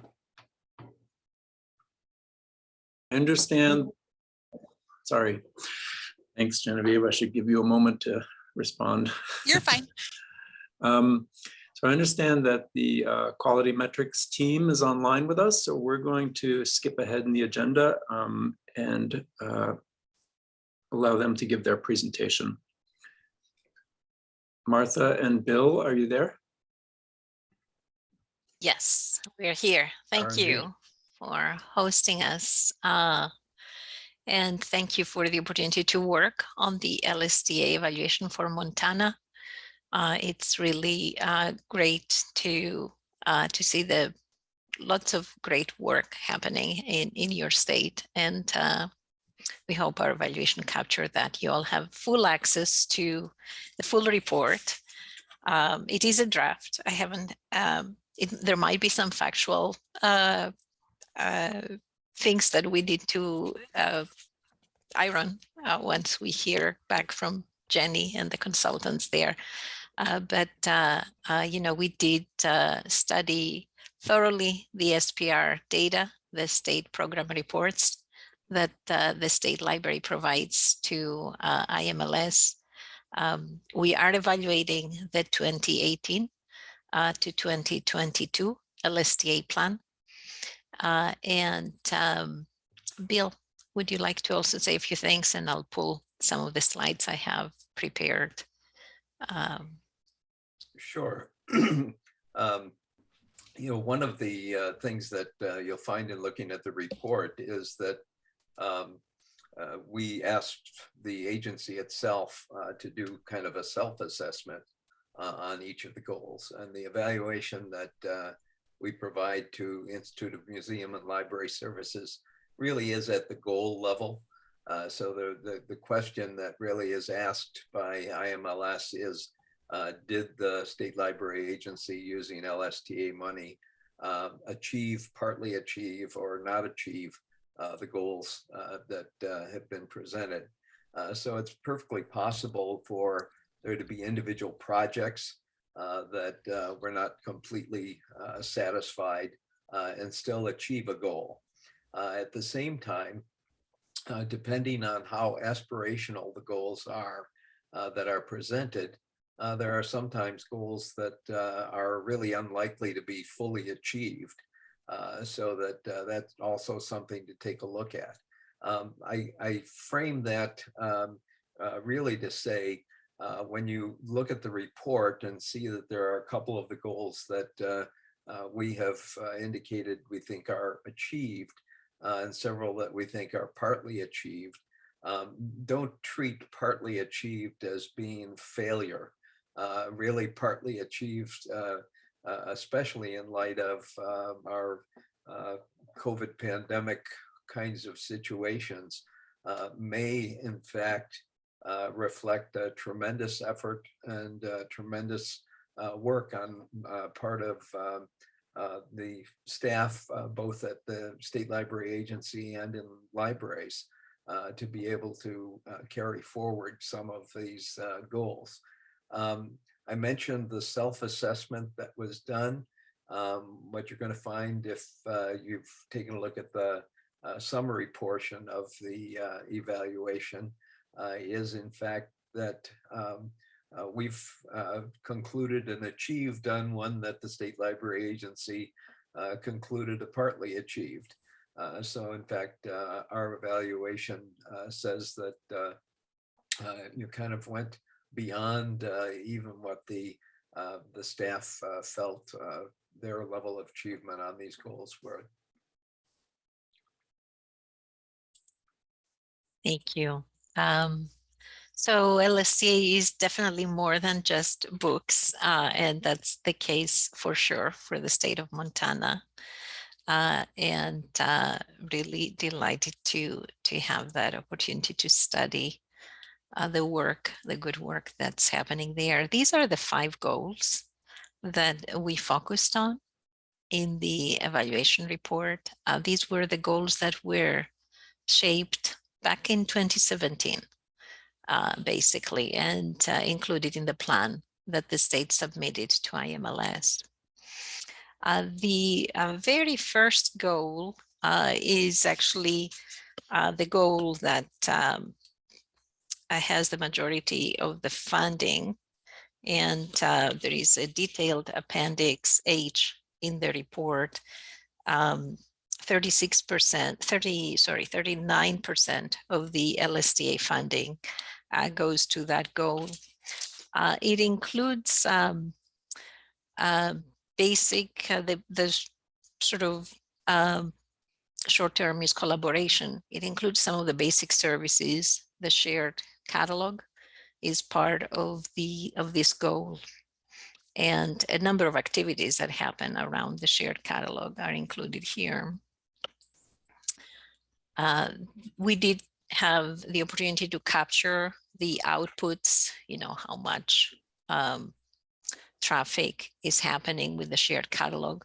We also captured the OCLC ILL requests. Sometimes the more effective a shared catalog is, the less the need to use the OCLC ILL system.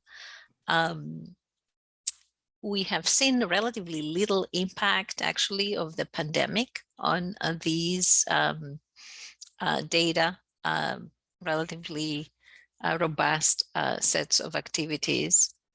And here is a testimonial from someone who confirms the value of the shared catalog to them. The fact that you have an environment where different types of libraries are in the shared catalog is a big advantage. You don't always find that in some of the larger states. This is someone from a public library commenting how they can really get books from the university libraries, for example, in the state. We did actually a couple of interesting things from an evaluation perspective, both for the shared catalog and the memory project for Montana. Beyond the typical LSTA survey, where we ask about, whether you value these services that most libraries and librarians respond, we posted brief web surveys on the shared catalog and on the Montana Memory Project. So we actually got hundreds of responses from real users using these resources. This is something that I think is pretty innovative for LSTA evaluations. We haven't seen that happen in previous LSTA evaluations. And I think the experience the staff had doing brief targeted surveys like that before created a welcoming approach to do this kind of targeted data gathering for these two projects. And we did have hundreds of responses responding to each one of those surveys. Again, which indicates sort of the robust nature with which these services have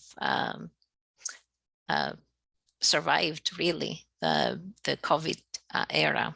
The Montana Memory Project is changed platforms during that era, but it has very robust outreach activities that have maintained its vitality. And here's a code from the Montana Memory Project. A lot of schools use the Montana Memory Project. We can say that now after we have these, hundreds of people, 1,000 people plus responding to the survey. The downloadable e-content is another great resource for Goal 1. And the statistics increased for electronic resources during the COVID era. And the state publications is another very robust set of activities. So you can see why in some ways it was relatively easy to conclude that this goal is achieved because of the robustness of the activity and the confirmation from the end users that these resources are very valuable to them. Lifelong learning. Here is an area where we probably are seeing a little bit more of the disruption of COVID. There are 2 projects in this area, the Talking Books program.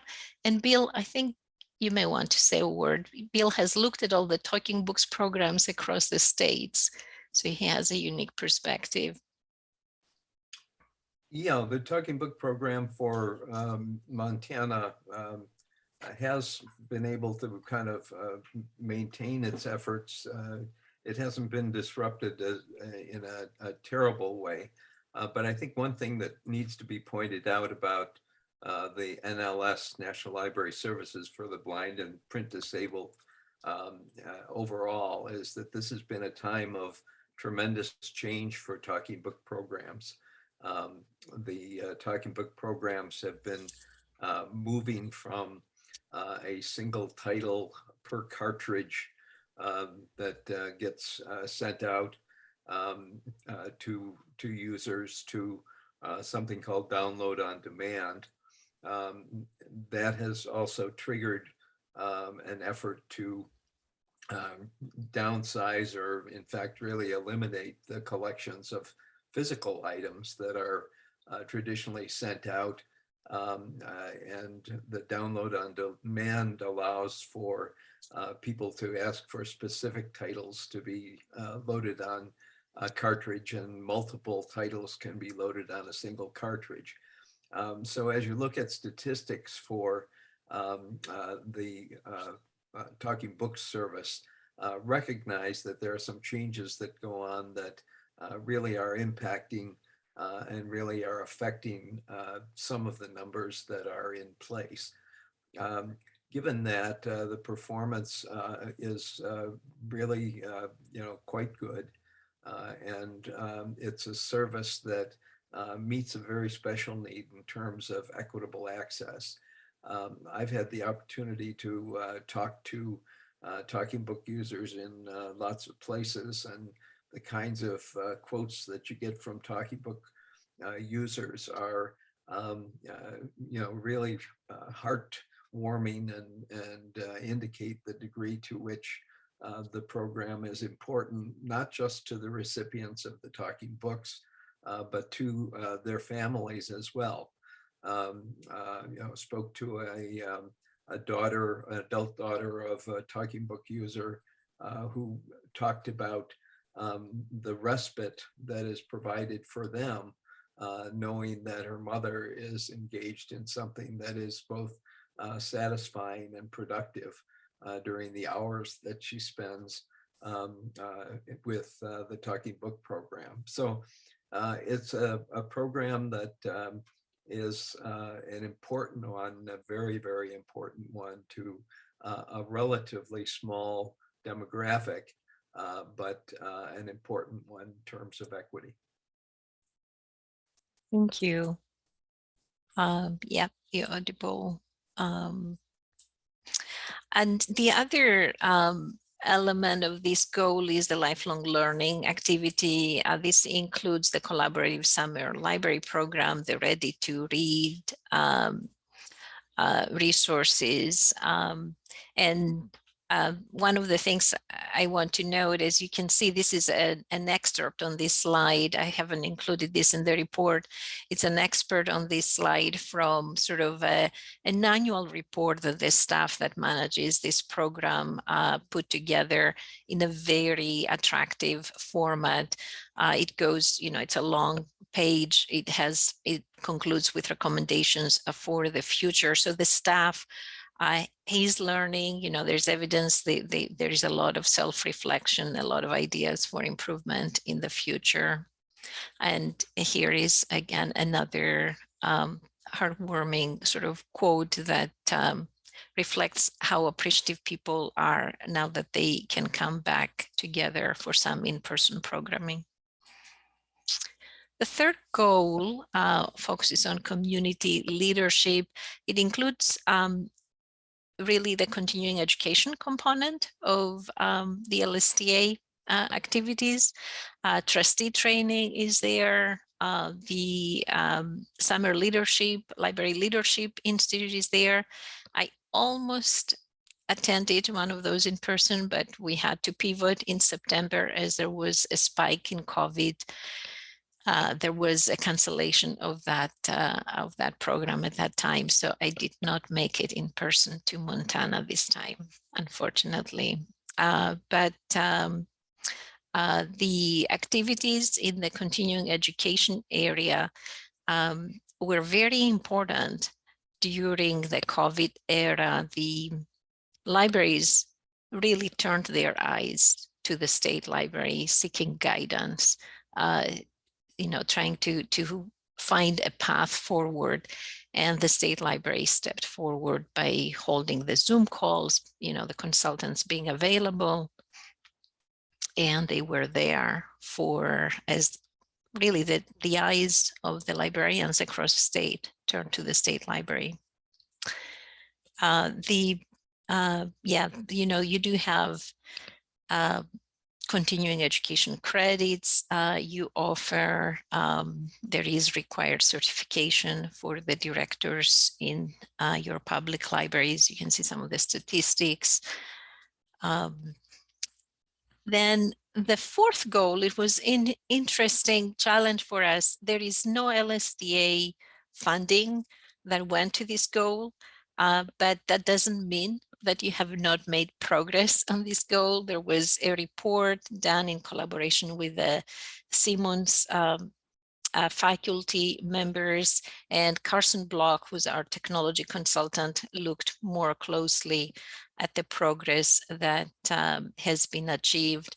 Whether internet access will cover every square inch in Montana, that's definitely an aspirational goal, but progress is being made in this area, even though the LSTA funds for the 3 years we have studied, have $0 there. We were able to capture some of the progress in the report. I think it's also important on goal 4, the internet access report, to kind of show how all of the goals are interconnected, or many of the goals are interconnected. Martha mentioned the consultants. E-rate plays a role in terms of this particular area. The hotspots and the technology help that has been provided to libraries in rolling out tools such as the hotspots that were made available during the pandemic, so that many of these things may not fall in goal 4, but goal 4 in fact has had some real progress. Definitely.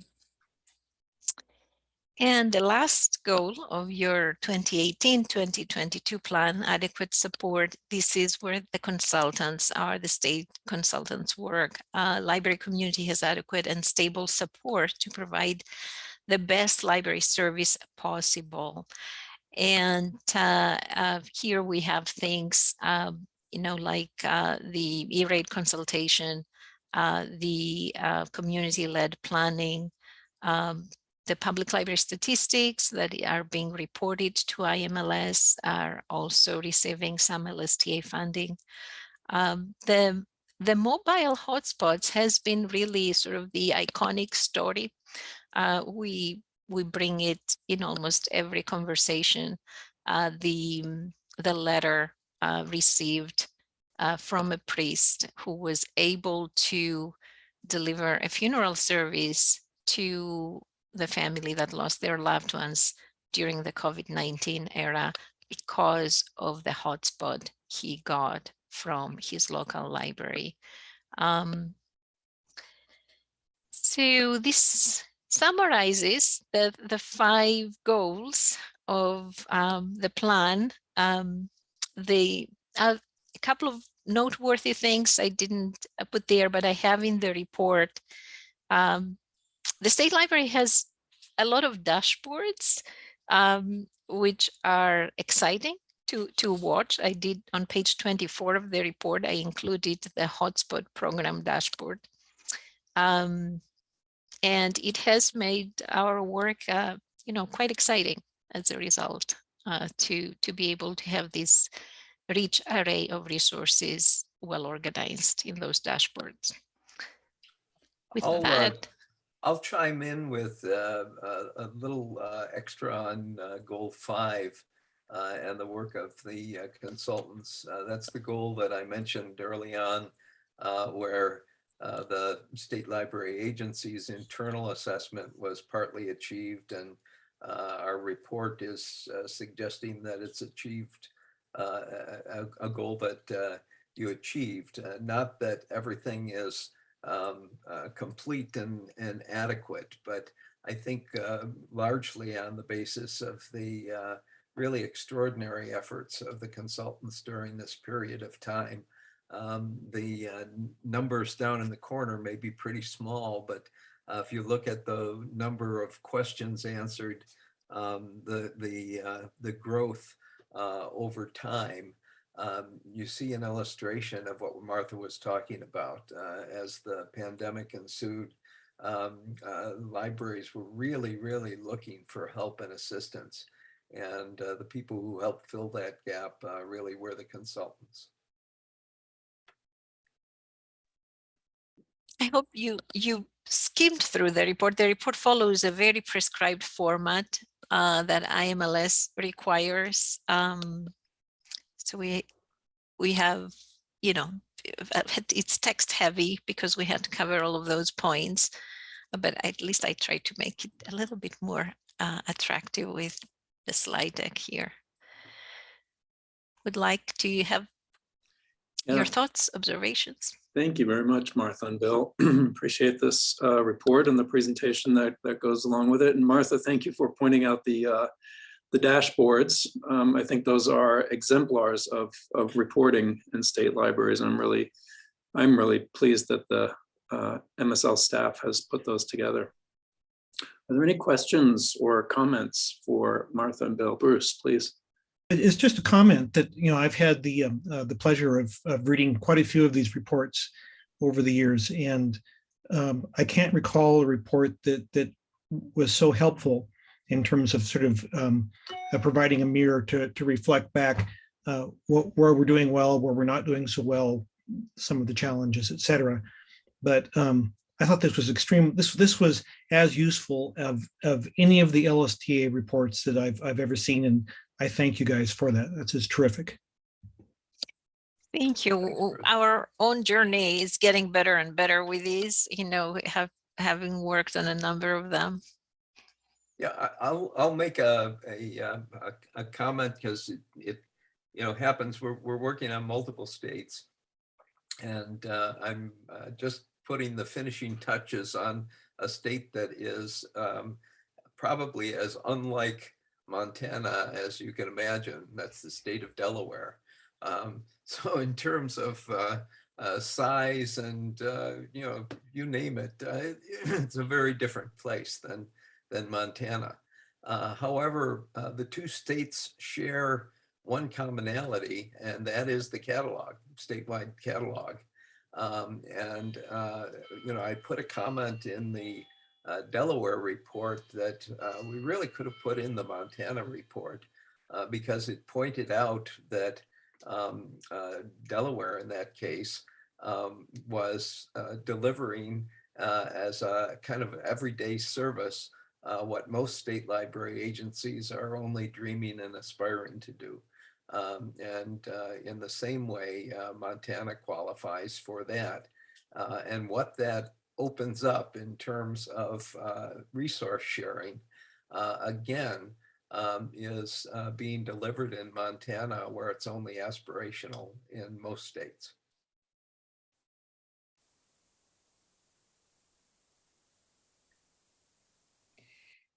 I just wanted to provide a little bit more context again for some of our newer commissioners about the importance of this report and the next steps for our staff.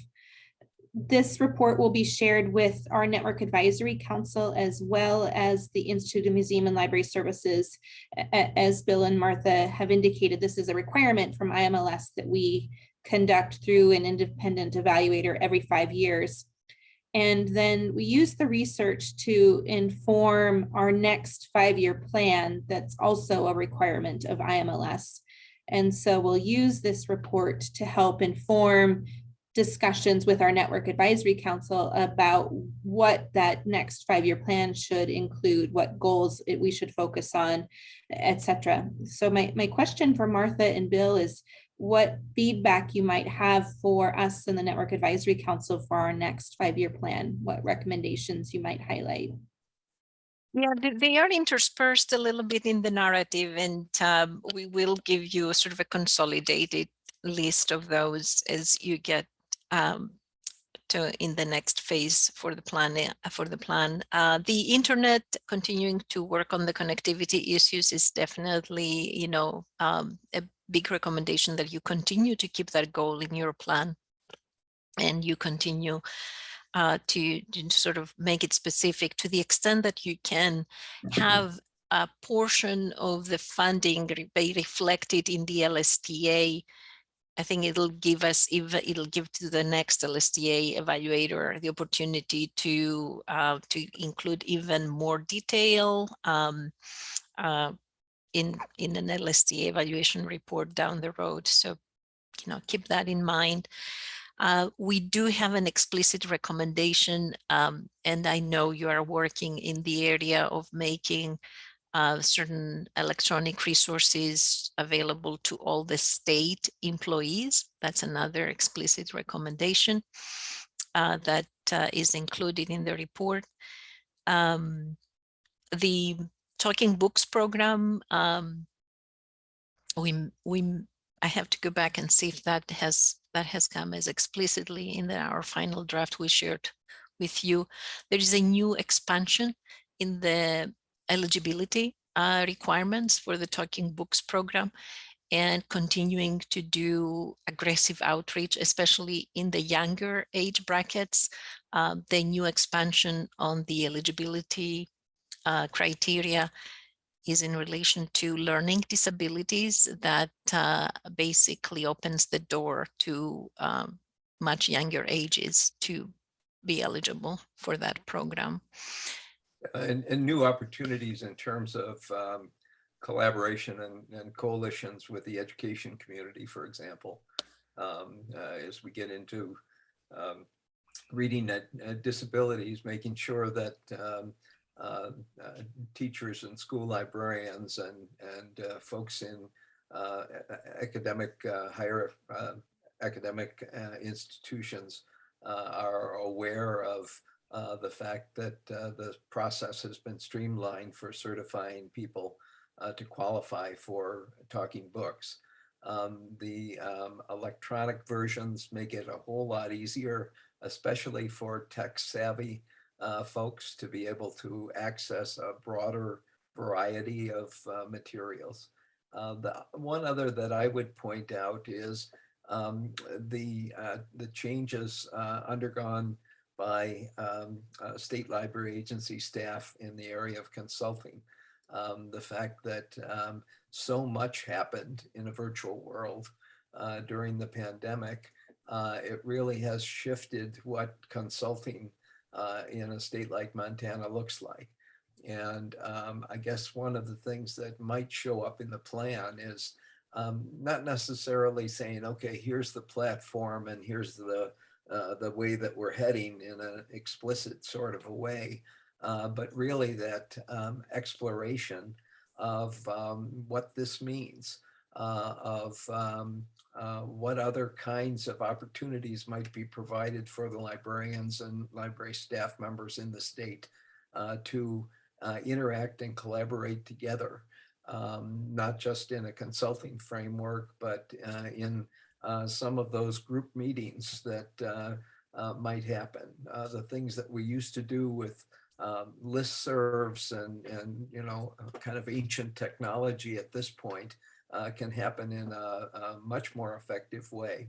And so thinking about that and maybe re-envisioning what the consultant framework looks like, I think is important.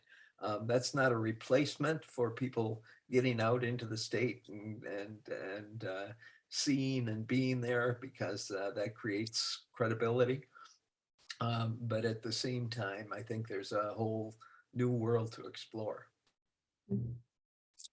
Yeah, and in relation to that, there's sort of there is explicitly there the notion of bringing some expertise in the UX user experience environment that can be used both internally for improvements of the usability of the dashboards, as well as externally helping libraries with their websites and other usability issues in the virtual world. Just a little smattering there, but we'll put all of that in one page for you, Jenny. I really appreciate that, Martha and Bill.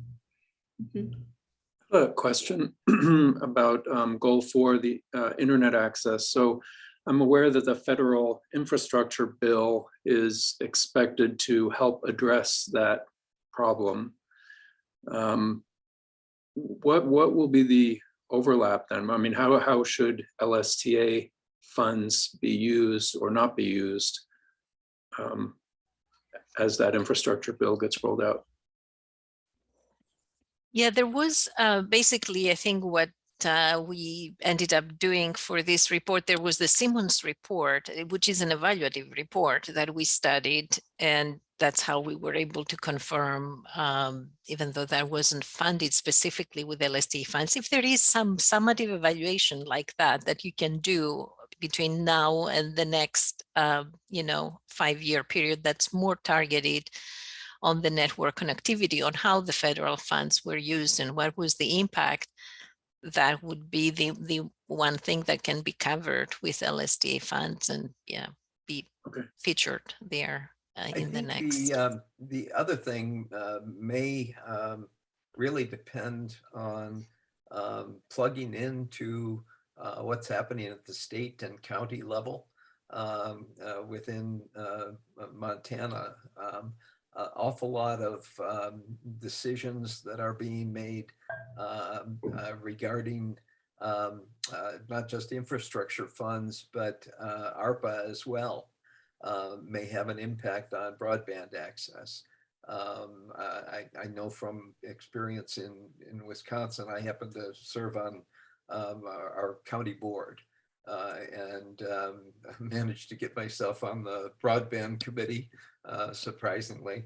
But we're dealing with some really significant dollars at a county level in terms of infrastructure, and making sure that libraries are part of that equation, I think is a really important thing to happen. So organizations that represent the county structure within the state of Montana, entities within the state that deal with broadband and IT in general in the state of Montana, and even local governments, making sure that the state library agency flag is apparent and that folks know that this is a valuable partner that has as part of its structure locations scattered throughout the entire state that are locations that the public is already familiar with. Great. Any last comments or questions for Martha and Bill? Thank you to everybody who has helped us. We couldn't have done it without all of your support and help. Great. Thank you so much for this report.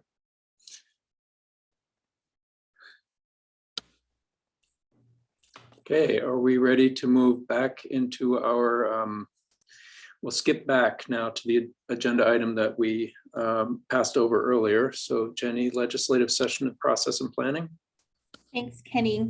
I wanted to spend a little bit of time today just talking with all of you about what you can expect from the next several months and several meetings in terms of preparing for the upcoming 2023 legislative session. As an executive branch agency under the governor, we follow what's called the executive planning process. And that's accompanied by some very explicit guidelines from the governor's office that set forth dates and processes that we follow. And much of that work will involve you as the commission, as well as our advisory groups, as we plan for both legislative changes, as well as planning for budget requests that would go forward to Governor Gianforte in the hopes that they would be included in his budget that's carried forward. So first, I wanted to just call out some important dates for all of you to be aware of that will guide the process by which we have these kinds of conversations. We received sort of a very initial set of guidelines earlier this month. And then on the 17th, we'll receive instructions for the process by which we submit any kind of legislative changes that we might propose. We'll talk about some of those in just a few minutes. Then in April, we'll receive more instructions about the executive planning process. Some of those will include potentially explicit instructions about the kinds of budget requests that we can include. And those instructions have varied greatly over the years, depending on the governor's priorities, the fiscal climate that the state finds itself in, et cetera. So I don't have a lot of information about that at this point, but know that those kinds of instructions will be coming. And then we would be working to frame our budget requests to align with those instructions, and working with the governor's budget office to align our proposals with those kinds of requirements. We have to submit our legislative priorities on May 6th. So I will hope to bring action to you in April, looking at specifically our legislative priorities. If we're not prepared in April, we may have to have a special meeting ahead of that May 6th meeting. But at this point, I think we can largely handle that at your April meeting. And then in June, we need to submit our budget requests. And so that's where I think probably in late May, we may need to have a special meeting to formally approve budget requests that move forward because the June 6th date is ahead of your June meeting. We submit our final budget requests in September, and then of course the governor's budget comes out in November. So that's sort of a timeline of the process that you can expect. We've begun thinking about some of the budgetary items that we may want to consider. What I've prepared for you in this memo is by no means an exhaustive list, but I wanted to provide some examples and context for this discussion. The examples I've included in your memo, I would describe as somewhat housekeeping budgetary items. On this list, there's not a lot of very new initiatives. For example, when the legislature passed House Bill 49 last session, that was the bill that doubled the amount of the Montana Land Information Act recordation fee. The budgetary amount that the legislature used to then give the state library our authority to spend those dollars was based on a 5-year average of the dollars collected through that recordation fee. And that 5-year average included some very low collection years and did not include some of the higher collection years that we saw as a result of the pandemic. And so as a result, right now we're collecting more fees than we have authority to spend. And so we'll make a request to make sure that the amount of authority that we have is appropriately spending those dollars, giving us enough flexibility to help manage any volatility in those collection fees, but that we're not needlessly collecting revenue that we don't then have the authority to spend. Similarly, because we are collecting MLI recordation fees that we don't right now have enough authority to spend, we will likely have the opportunity to request some one-time only authority to spend some of that money. as we did in the 2021 legislative session. Those dollars are helping to support the Montana Real-Time Network. And as that effort is launching, we may have an opportunity to request some more one-time only money to help continue to support that effort for another biennium. Similarly, with the real-time network, our intent is to build some kind of subscriber-based model where subscribers are paying in a subscription fee to help support the real-time network. We need to request legislative authority to spend any of that revenue that's collected to help support the real-time network. And then during the 2021 legislative session, at the recommendation of the Legislative Finance Committee, a fixed cost to help fund our digital library services, specifically some of our natural resource and heritage program services, was expanded to a number of state agencies. And there's been some discussion with the budget office about expanding that fixed cost to all state agencies and more formalizing that pass-through as a fixed cost. So that's an example of a budgetary request that we need to spend more time exploring with the budget office to understand what their goals might be for that kind of budget request. And then Melissa is also working with the budget office to make sure that we have proper authority to spend any indirect costs that we're generating through our federal indirect cost rate that's been fairly recently approved. And then over the next couple of months, we'll be working with the Network Advisory Council, the Montana Library Association, the Montana Land Information Act Advisory Council to understand what other kinds of priorities they would like to see the state library discuss in terms of legislation as well as budget requests for any new or expanded initiatives. Genevieve, if we could go to the legislative memo next, that'll add a little bit more context for the commission. So the one piece of legislation that I think is a priority for the state library that we've been talking about now for several years would be the inclusion of tribal college libraries in the legislation that allows tribal college libraries to receive state aid. And I've provided for you in this memo the piece of Montana code that I'm referring to. You can see in the code that it's referring to other pieces of Montana code that define how public libraries are created, essentially defining public libraries as the eligible entities to receive state aid. We would need to expand this legislation to include either tribal college libraries or tribal councils or some other entity as an entity that would be eligible to establish a library that provides public or community library services. And by explicitly naming them, they could therefore be eligible for state aid. Just as a reminder, with the revised public library standards that were adopted in April, through that process, we intentionally wrote those standards to be inclusive of tribal college libraries if they wanted to certify that they met those standards. And right now, about 4 of the tribal college libraries have expressed interest in that process. So the first piece of the legislative request is making the change to allow them to receive those funds. The second piece of the legislative request that is something that we need to partner with the Montana Library Association on is the actual reauthorization of the state aid statutory authority. That statutory authority is in Montana code. And according to Montana code, it's set to sunset in June of 2023. And so it's up to the legislature to reauthorize that statutory appropriation.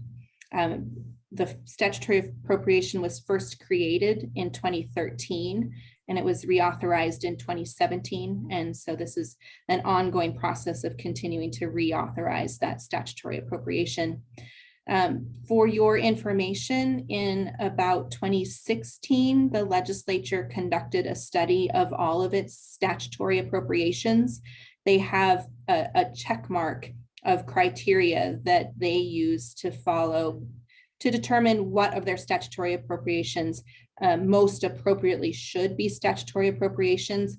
And this specific piece of legislation met all of the criteria for an appropriate statutory appropriation.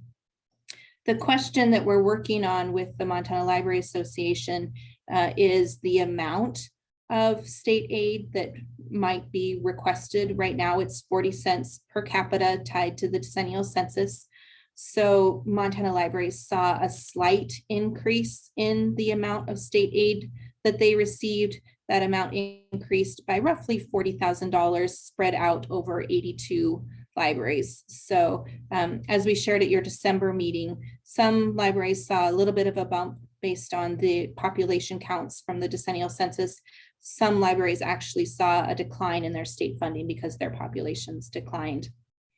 We are cognizant that by adding tribal libraries, we would potentially be diminishing the amount of funding that's shared by all those libraries. And that's something that we would not want to see happen. So our hope is that at a minimum, we could increase the amount of state aid enough that all libraries would benefit. But we also need to be cognizant of the fact that the formula by which state aid is distributed is based on the population served as one of the metrics. And so if we were to, for example, just identify the population of a reservation to determine the amount of state aid a tribal college library might receive, we would in essence be double counting that population when also looking at the state aid that that county would receive. So thought needs to be given to what that formula would look like, as well as the overall amount of state aid. And I know that there's some discussions going on within the Montana Library Association about how to approach that question in terms of what services, for example, should be funded through state aid rather than necessarily looking at a per capita formula, for example. So just to reiterate, in April, we'll have further conversations about these legislative priorities, further conversations about these budget priorities. There may be additional budget and legislative priorities that we'll be discussing as well. And we'll be getting a lot of feedback from our advisory groups throughout this process. Just want to ask if there are any questions about the process, about any of the known budgetary items that we'll be talking about these legislative request to include tribal college libraries.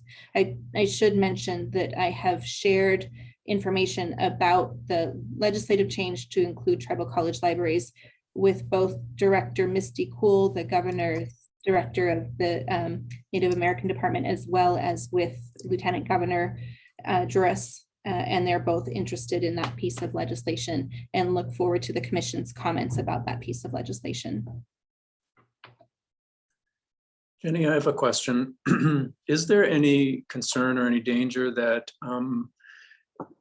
this may change the status of the tribal college libraries with their accrediting bodies, for instance, or with funding possibilities, grants that they can apply for?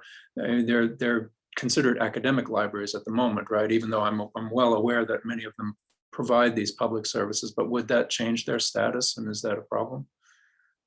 Not that I'm aware of, and we've had specific meetings with them about this opportunity, and that's not a concern that they've expressed. Okay.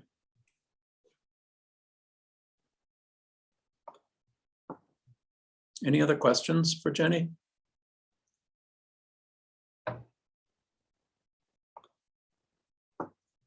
Okay, Jenny, is there anything else on this? No, I'm ready to move on. Great, thank you. All right, now we are moving on to Montana Library Federation's history and evaluation, and Tracy Cook. Hi, Tracy. Hey, how's it going? Hope the commissioners are doing okay. It's a lot of information for you. Jenny asked me to give a presentation to you about federations. And so I'm going to share my screen here. Just a few moments.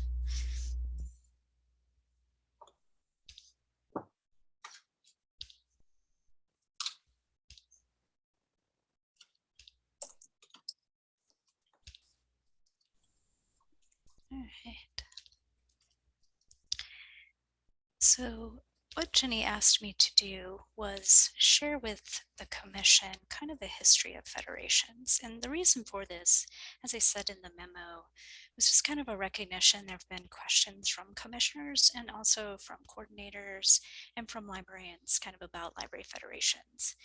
And that prompted us to think, is it time to maybe do a review of the structure? That is something that has happened in the past with federations, so it's not a new concept by any means. The title of this, A Time for Great Things, actually comes from a publication from the State Library that was produced in the 1960s, and it was about federations and the concept and purpose behind them. So what I'm going to talk about today is just kind of a real quick reminder of what federations are, because I know for you new commissioners, you get so much information thrown at you. So I wanted to take a few moments to kind of just refresh your memory about federations.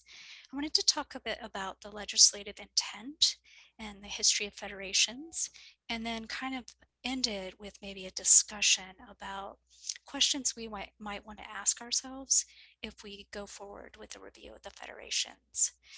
You know, as always, feel free to stop me if you have a question or a comment. And then I also invited the Federation coordinators. I think some of them had to step away, but I invited them to certainly chime in as we were going through this. So this is a map of federations currently. It's a regional grouping of libraries. It's primarily public libraries that are participating in federations. The one exception is up in Golden Plains, the Tribal College Library at Fort Peck does participate in that federation. The federations are funded through coal severance tax, and that has been the case for many years now. They focus primarily on the 4 categories you see on the screen there. And those 4 categories have actually been around for quite a while. And you'll see them threaded throughout. I'm going to actually talk about some of the priorities that federations have had over time and how they've changed. So one of the things I did when I was trying to just kind of understand federations and their history was I looked at the legislation. And the legislature always has a policy statement when they add a section in the Montana Code. And this is the policy statement for federations. Kind of some of the key words in there is the regional idea, that there be regions within which libraries would come together, that they would pool resources and information, and they would avoid duplication of effort. And so I think one of the questions we need to ask ourselves is this intent still relevant? And then if it is relevant, is the current structure delivering that?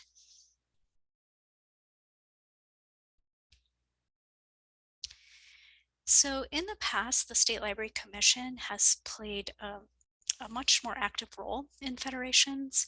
I mean, currently you might remember that we will bring to you their plan of service, which is basically how they intend to spend their money. And then we will also ask them to report back to you on how things have been going in the year.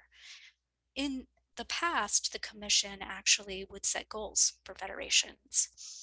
They would work with the state librarian and the federation coordinators to kind of start these review processes where we would look at the structure of federations and see if they still made sense. And then the federation, the commission does have the job of setting boundaries for federations. And so the state library staff and the federation coordinators carry out your goals for us, for the federations. And then the library community is very much involved. I mean, as you saw when Hoffman York was kind of giving their presentation, one of the nice things about working for the state libraries, we work closely with the libraries around the state, and we would do the same in this situation.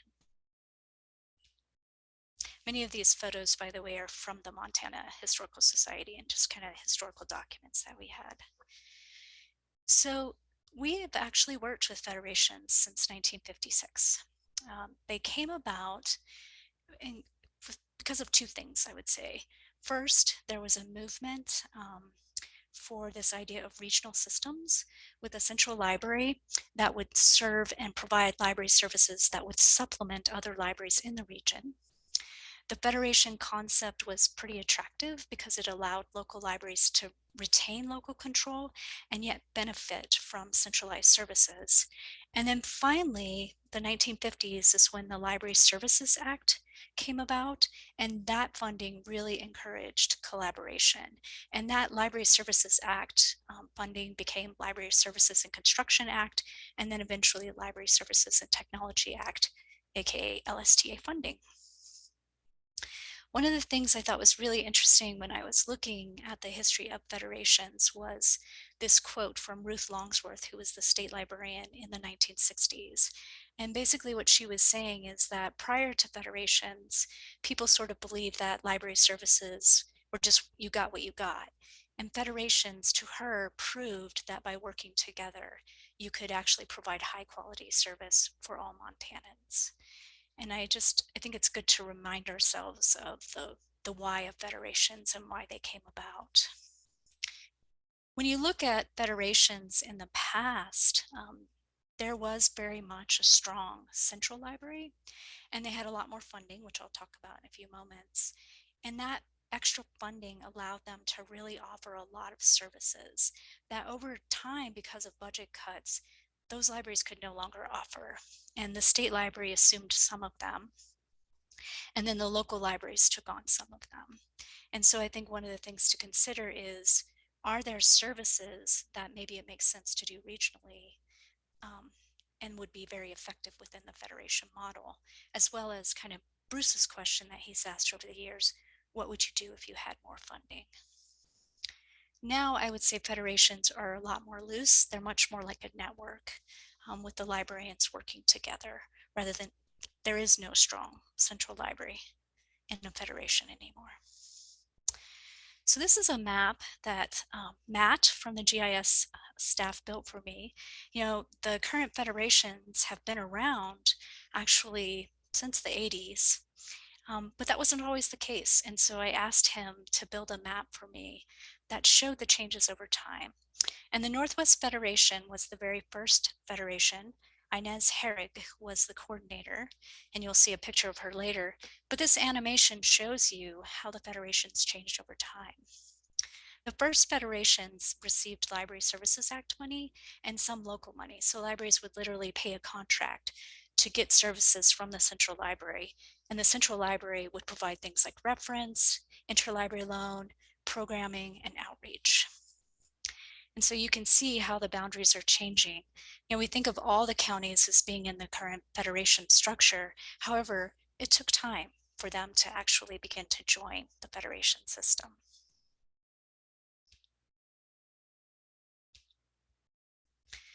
And so I kind of referenced this earlier with the federation funding. So in the late 70s, a pretty major piece of legislation came through that gave library federations 1% of coal severance tax monies, which that was $400,000 to $500,000. That's almost twice what they get right now. And that's in dollars from the 1970s, if you kind of think about purchasing power over time. What happens is that coal tax revenues dropped. And when that began to happen is when you saw that shift from a strong central or headquarters library providing staff support, providing reference and programming and all of that, to they had to eliminate some of those. And the state library began to take over some of those services for libraries in the state of Montana. And so the revenues began to drop. And this revenue, by the way, is for all 6 federations. And the revenue drops to what, as far as I can determine, the lowest point was about $80,000 between the 6 federations. So as you can imagine, it drastically kind of changed federations, and it drastically changed the services that they were able to offer. Slowly over time, we have been working back up until we are at our current place, which is awarding that $225,000 for the 6 federations.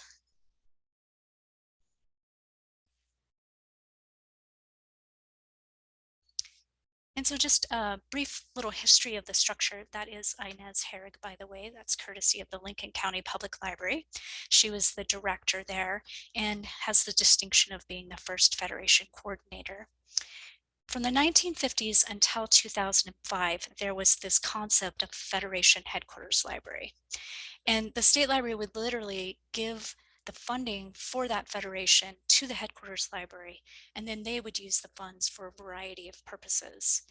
And they would even, over time, give some of those funds to the individual libraries.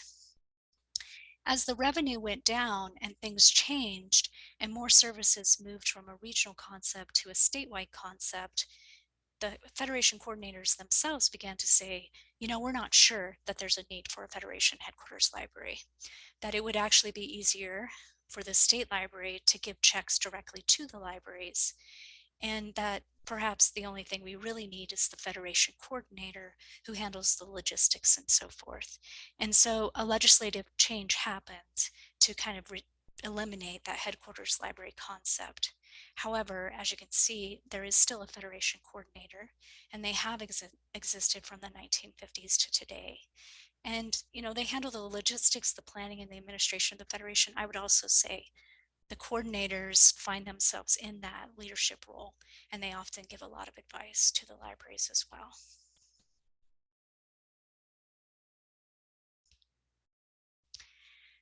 So priorities have changed over time. In the very beginning of the federations, individual library development was the priority. And then in the 1970s, the State Library Commission directed the coordinators and the federations to set goals to address the development and strengthening of library services and to tie those to the Montana Public Library Standards.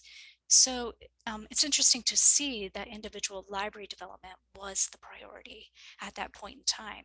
It eventually shifted into what we begin to see today. And that is the resource sharing of materials, so interlibrary loan or bookmobiles. One of my interesting experiences I had as a consultant was being at a Golden Plains Library Federation meeting and meeting a board member who had been the bookmobile driver for the Golden Plains Federation. So at one point, all the federations had bookmobiles, and they would go out into the rural communities to provide these materials. In addition to sharing the materials, the commission directed federations to also share services. So there was actually discussion about having centralized ordering or having a resource center, AKA kind of a place that would provide reference, because of course these are pre-internet days. Then there was an emphasis on resource sharing of people. So the federations were the ones who provided consulting, as well as administration and public relations and programming. And then finally, the last priority is interesting to me. It's individual grants to libraries, which is now kind of the norm for federations. Most federation funding goes as an individual grant to a local library. In the 1990s, not surprisingly, you begin to see technology as a theme. There's an emphasis on getting internet in all libraries. There's also a reference to what was kind of a precursor to the current Montana Shared Catalog. And today, the priorities are the ones that I listed earlier: continuing education, resource sharing, technology, and programming. So that concept of sharing resources, whether it be materials or people, has sort of been threaded throughout the history of federations. So that's kind of just a real quick overview of what I learned in my history of federations. As we were working through this and considering some of the questions you've asked us and the coordinators have mentioned, I sort of started to try to capture them to get at this idea of, if we were to do a review of the Library Federation structure, what would we want to know? And I mentioned some of these earlier, like, is the legislative intent still relevant? Does the current structure meet the intent? The other things that I saw in past reviews that I think are important questions are these things of, like, who is benefiting from the federation system and what is that benefit? What are the challenges facing federations? And then finally, are there services that make sense regionally versus statewide? And so I just was curious, first off, if you had any questions for me, and then if there are, I think there are a few coordinators that have been able to join us, you know, opening it up to them to see what questions or comments they might have. Tracy, thank you. What a great presentation. This really helped put some places, fill some gaps in my knowledge about the history of the federations. Terrific, thank you. Does anybody have any questions or comments for Tracy? Tracy, I'm going to echo what Kenning said. Thank you so much. That was pretty historical, and you did a great job keeping me engaged. And thank you. Yeah, you're welcome. It was fun for me because I've been at the State Library long enough. I was seeing names that I recognized of people that I had worked with, and then also just people who were kind of legendary, like Inez Herrig. With regard to your questions, I don't know if this answers any one of the questions in particular, but you know, the common theme that I think I've heard from Federation coordinators every time they've given reports is that they are very dependent on the funding that comes to the federations, and they would really struggle without that funding. And I reflect looking at these questions, which I think are excellent questions, that they're uniformly sort of supply side questions. You know, what are we doing for the good of library services and content, as opposed to demand side. You know, we're not asking in these questions about the benefits gained by Montana individuals or by Montana communities per se. We're asking about stuff and processes rather than the results of our work. I think that these are all questions that have to be discussed. I wonder if we would be well advised to include some of the individual. What are the effects on sufficiency in terms of content and services, with supplying things as on a statewide versus a regional, sub-regional versus a community versus a. I think that those might take us slightly different places in terms of how we think about the role of federations in providing each Montanan with sufficient library services. Okay, no, that's a great point. How do Montanans benefit from federations? What do they get? Yeah, and Tracy, I think even more specifically, how does this Montanan, I mean, not Montanans generally, but you know, start breaking even finer subsets, and I think that might lead to different ways of looking at needs and resources and activities. Kind of break it out by audience. So I see a comment from Suzanne Raymer. It's a little cryptic. Suzanne, do you want to elaborate what you mean by why questions?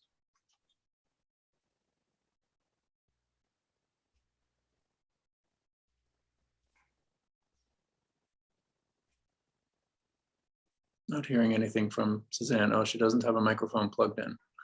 Okay. Do you mean, are you asking why there should be questions about this, or are you asking whether there should be questions that ask why?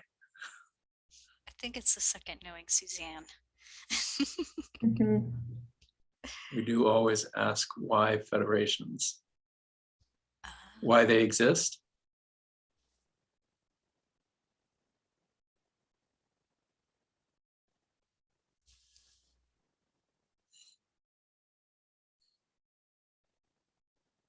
Yes, what is the current purpose and value? Yes, okay. And I think that maybe Tracy's third bullet there may cover some of that. So Tracy, are you, I'm not clear on whether you have decided to go ahead with this review, or you are looking for, yes, the commission wants you to go ahead, or no? Are you looking for the commission to ask you to go ahead with this review?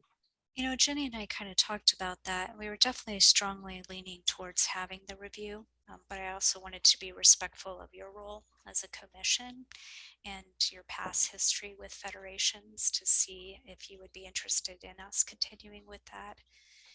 If you did, I'd love to know if you have any specific goals and any expectations of us. Yeah, what kind of resources would conducting a review take for you? People time. Yeah. How much people time? Yeah, and that's a really good question. It's kind of probably like the Public Library Standards Task Force. We would bring the coordinators together, have a state library staff member, maybe even a couple of them. And then also I would say some librarians and some board members, because library board members play an active role in federations, and I know they have some thoughts on federations. Mhm. And then it takes time of just kind of talking to the Montana library community and interpreting what they have to say and coming back with some kind of recommendation. Past reviews, I think almost every single one of them led to some kind of legislative change, which could happen. It may also lead to just a recommendation for more funding. Well, I'd like to hear from the other commissioners, but I'm in favor of you doing this review. I mean, 17 years between reviews is a long time, and there's been an awful lot of change in the information environment in that time. So it seems like it is time to conduct another review. Other commissioners? Well, many of us have sat through federation meetings and been part of them, and my experience has always been that the federations, the quality of interaction between librarians and library board members at federation meetings is different and in kind and good from other stuff that we've experienced. I've always, as I think Tracy suggested at the beginning of her comments, I've always wondered what would happen if we actually gave federations gas money, to actually do something. They do the services they do right now are important. They're the roles they play right now are important, but I wonder what they could do with some real resources to improve the quality of service and extend the reach of libraries in their area. And I believe that I think that there are great possibilities, and I think that federations are, even in light of changes in the information environment, I think they're really underutilized as a means of improving service to Montanans. And so, yeah, I think we should, if we do a review, I think we should, and we're looking at kind of recommendations, we should be looking at it again from how's this actually working for individuals, and let's think outside the box. Let's look at it from the user's point of view and figure out how we can use federations, and then give the federations the resources to really get the job that's needed to get done, to get that job done. Okay. Sounds like Kristen is in favor of the review as well. Any other commissioners want to weigh in? This is Peggy. I would weigh in favor of a review. I happen to speak to Toole County librarian Heidi Milford, and just asked her about her foundation background, and Tracy's smiling because she was very complimentary of you, Tracy, and of Jenny, and working with you in the Montana State Library. And her quote was, "I love my federation." So I think there's value there, and we need to see how we can extend it. So I'd greatly be in favor and would be interested in helping with that also. Great. Thank you, Peggy. Very well said. I have some thoughts just about how a review process might play out. Tracy and I have talked about the timing of launching a study. And I think after we get through the spring federation meetings and into the summer, both in terms of her workload as well as an opportunity to hear from the federations ahead of a study would make sense. We're going to talk a little bit later in the agenda about spring federation meeting attendance. And I think one of the things that we will share with all of the federations is this history, so that we can have a discussion at those federation meetings about some of this historic context and talk to the federations about why we think a review is necessary and helpful. And if you all are able to attend a federation meeting or two, I think it would be an opportunity for you to hear responses to some of the questions that Tracy has posed, And then we can use that information to help us shape a charge to the task force so that they really understand what kinds of review and deliverables we would expect back from them, including, for example, some possible legislative changes, if that's what the task force feels like might be in order. So I think this is a good opportunity for you as commissioners to attend those meetings with sort of your listening ears on, to start to gather some feedback and understanding that can help shape that study. This is going to be a long study, as Tracy has indicated. We would by no means be prepared to take any kind of legislative recommendations in the 2023 session. This would also have implications for administrative review rules, and that all requires public comment periods. So I think we're setting ourselves up for conversations ahead of a 2025 legislative session. And I think that's great. I think it's right to give us the right and appropriate amount of time to do this review well.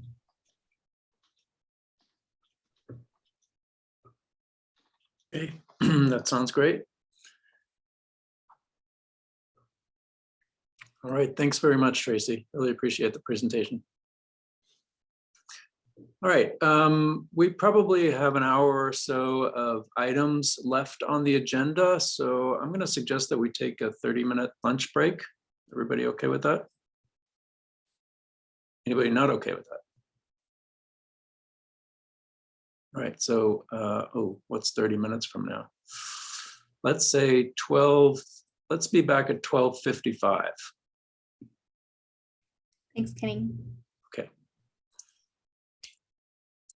Great, thank you. All right, welcome back, everyone. We have just a few more items on the agenda, and the next one is the State Library Report. So Jenny, over to you. Great, thanks, Kenny. First, I wanted to acknowledge the redesign of the State Library website. I'm sure as you came into your meeting materials, you made note of some of those changes.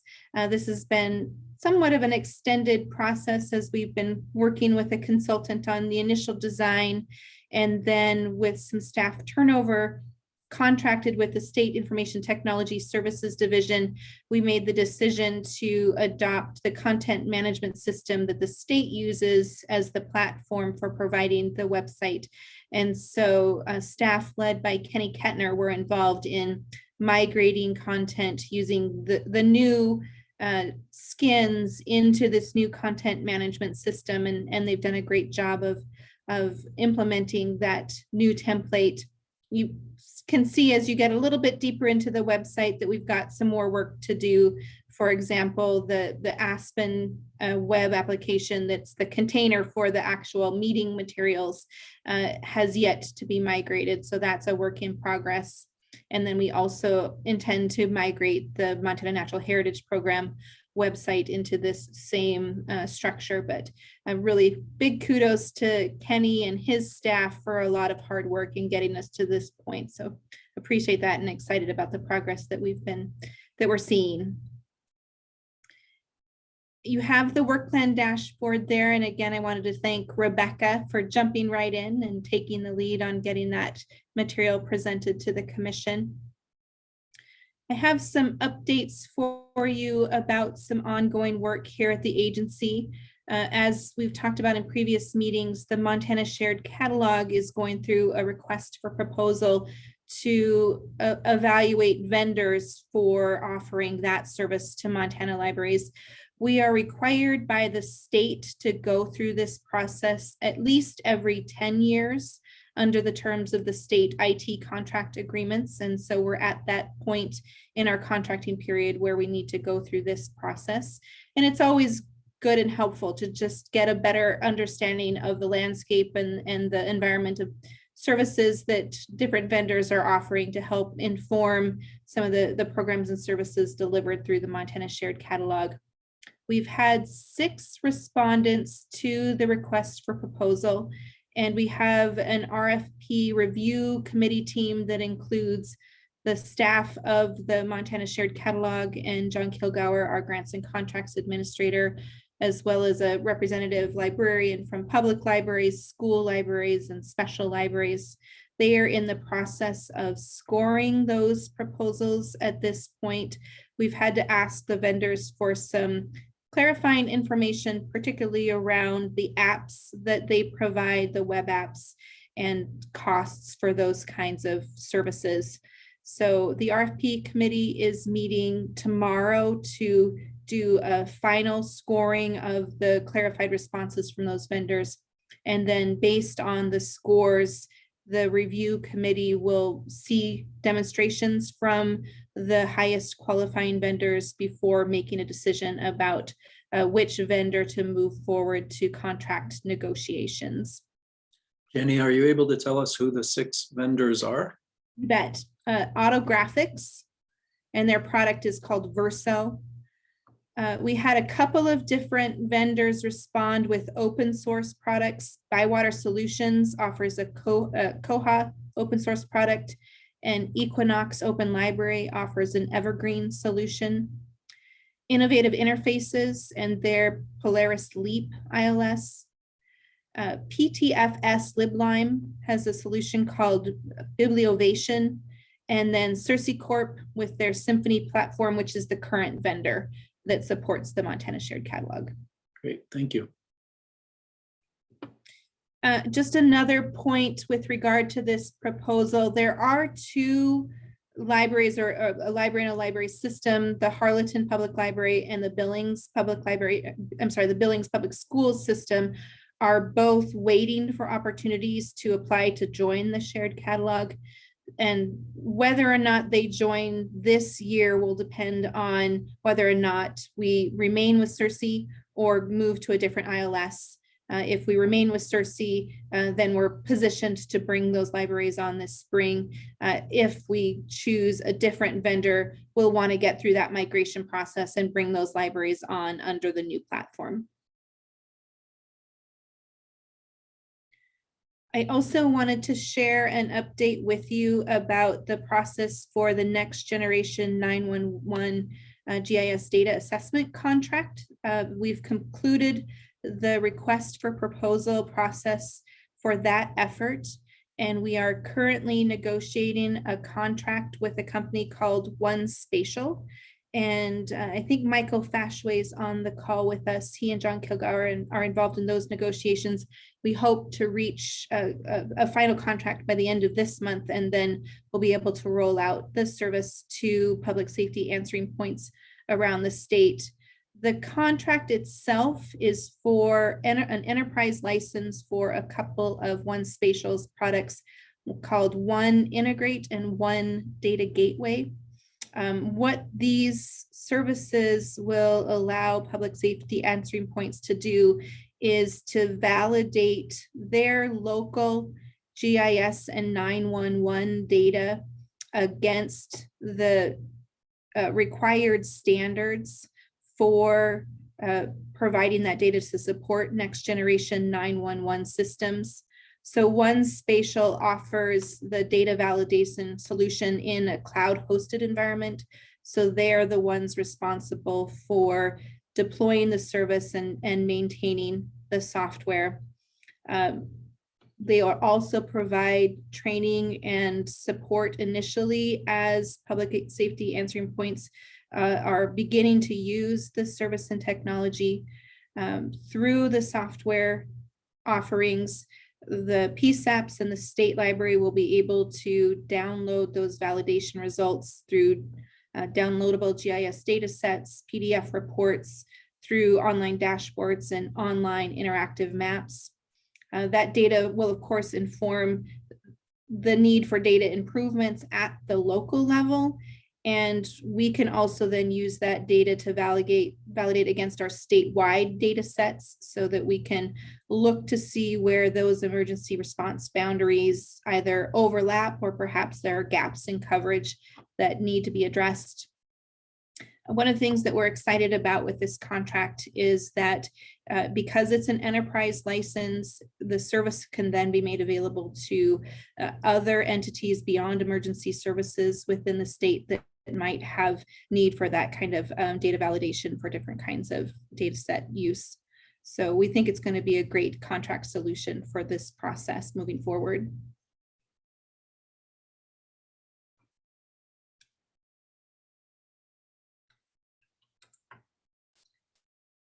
And then, as Evan mentioned earlier, you have in your materials some more background information on the Montana Real-Time Network. For some of our newer commissioners, this is a proposal that State Library staff first began exploring, well, early on in around 2013, but more definitively in about 2017, when the State Library Commission received some information about the possibility of supporting a real-time network based on models that exist in the state of Utah and the state of Washington. Montana, really with support of the Montana Department of Transportation, has been operating a pilot real-time network largely focused on Western Montana, supported by the state of Washington now for a couple of years. And Washington has been a really fantastic partner there. Montana Department of Transportation has always looked to the state library as the proper entity to help coordinate the development of a real-time network, both in terms of being able to provide access to the data, as well as being able to preserve that data and provide access to that information over time. And then through our leadership and coordination with a variety of different kinds of stakeholders, including state agency and the tribes, the federal partners, private sector, et cetera. So we're really happy to be able to be involved in this process. As I mentioned earlier, we received some one-time only appropriation from our Montana Land Information account to help fund 2 years of development for the Montana Real-Time Network. The Montana Department of Transportation is also contributing funding to this effort. And then a number of tribes are contributing CORS stations to help support the development of the real-time network across the state.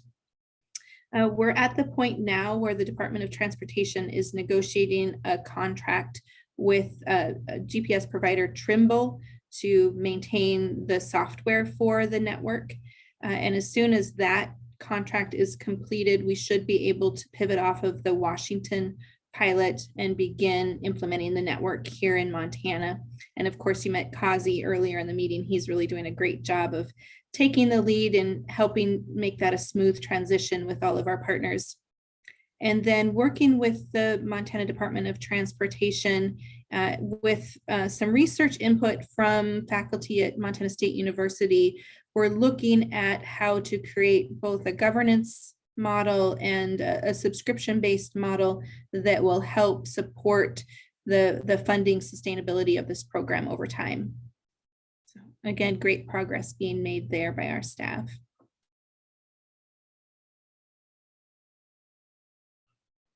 Very good. Thank you, Jenny. Any questions for Jenny?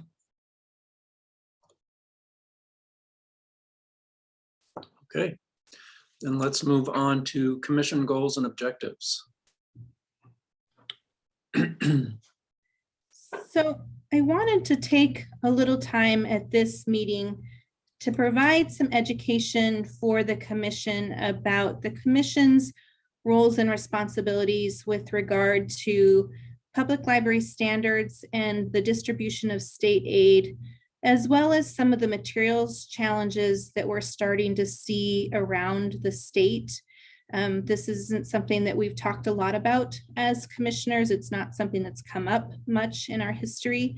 So I thought it would be helpful for all of you to have some more background about the kinds of questions that we know now are coming to you in the coming months. So I wanted to first focus on the State Library Commission and the state library's roles with regards to public library standards and state aid. And so I provided a memo to you that really outlines the statutes and the administrative rules that govern the process that establishes Montana's public library standards. The fact that the State Library Commission in statute acts as the state board of professional standards and examiners and has statutory authority to develop standards for public libraries, and then adopts rules for the certification of those librarians. Provided in the memo, I hope is some helpful context for why these kinds of standards exist. And as is said in Montana Code, it's really about the intent of being able to provide a basic level of library services that all Montanans deserve, no matter where they live in Montana. It's those public library standards that really set the baseline that ensures that we're providing at least that base level of service for all Montanans through their public libraries. And again, that's enshrined in Montana Code. Beginning in about 1977, the Montana State Library enacted public library standards through Montana's administrative rules in Montana. And we've reviewed those administrative rules approximately every 10 years since then. Most recently, of course, over the last couple years and culminating with your action this past August to adopt new standards. And those standards will take effect this coming July 1.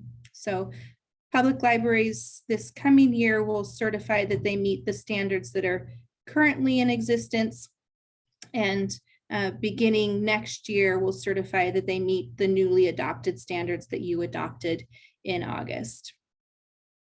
And I want to remind the Commission that the process by which those standards are created involves input from librarians. They also involve input from the legislative community, as well as extensive public comment, as is required by the administrative rules process. And then by July 25th of every year, libraries go through the process of certifying that they meet those essential standards. This is a process that librarians do. They tell us whether or not they meet those standards. And their certification statement comes to the state library signed by both the library director as well as the board chair for that library. We don't have the resources to individually audit all of the libraries to make sure that what they are telling us is in fact true. In many cases, we know by their involvement in different kinds of programs and services that they are accurately conveying the certification status to us. And of course, we work closely with them and build those kinds of trusting relationships so that libraries feel confident in communicating the status of their ability to meet those standards to us. There's an administrative rule then that allows the state librarian to grant waivers to libraries that cannot, for some reason, meet one or more of the public library standards. And through that process, a library needs to identify what kind of hardship the library would encounter by being required to meet that standard. And we typically have about 15 libraries every year that seek a waiver. Some of those libraries have new directors that haven't yet been certified. They maybe have had a turnover in library directors or library boards that make it impossible for them to complete a timely review of a policy, for example. And through that process, then the libraries communicate the timeline and process that they're going to go through to meet that standard. And then our consultants follow up with them to make sure that they follow their plan and are able to meet those standards. We do have 3 libraries right now that are not meeting standards and have not been able to provide that kind of plan for meeting the standards, and haven't been able to demonstrate that kind of hardship. And so those libraries have not received state aid, a couple of them now for several years. I just wanted to remind the Commission also that the Commission granted waivers on a couple of the standards over the last couple of years because of the impact of the COVID-19 pandemic, creating a hardship for libraries to meet certain standards, like being able to meet the standard for open hours that's required under the public library standards. And then I provided information in the memo about the statutes that govern the state aid that we talked about a little bit earlier. Meeting the public library standards is a requirement in order for a library to receive the state aid funding. That's governed by a Montana code, and then again, administrative rules sets forward the formula by which the funding for state aid is awarded and ties back to the requirements for the standards to be made. And most importantly, I think for you is the fact that administrative rules also states that you as a commission are the arbiters for any questions that arise pertaining to the administration of public library standards and the rules governing the distribution of state aid. So when people question my authority in making the decisions that we are making, it's within their rights to bring those questions to you.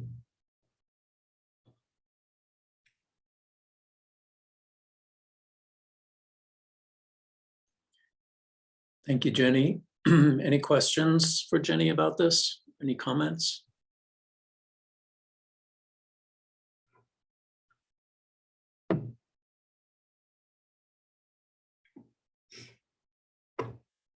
Hearing none, let's move on to the materials challenges in libraries. Materials challenges in libraries is a little bit different. The state library plays a different role. You've probably seen in the media the fact that there have been challenges in the Flathead County and the Imagine If libraries, as well as in the Billings Public Schools. We're also aware of a challenge that took place to materials at the Laurel Public Library.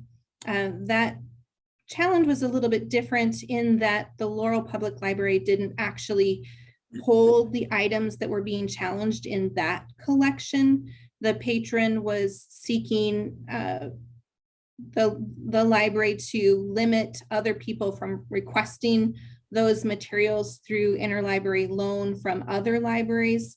And the library board there declined to consider that particular challenge because they don't hold the items in their collections. What I wanted to make the commission aware of with regard to these material challenges is the fact that the state library really doesn't take any kind of position on the challenges themselves. Our role is through our consulting work to make sure that libraries have policies in place, including collection development policies. And in fact, having these kinds of policies is one of the public library standards. And that libraries then follow their policies when they're building collections and supporting resource sharing in their communities. These policies have processes outlined for how local libraries then handle material challenges, and our staff work with library staff and library boards to help make sure that they're following the policies that have been outlined when they're addressing these kinds of materials challenges. But again, we don't take a position on the challenges themselves.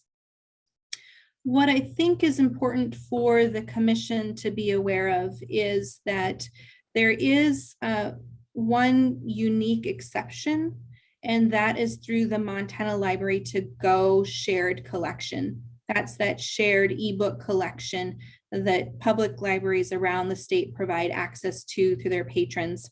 And the state library contributes funding, and local libraries contribute funding to support the platform and the content for that collection.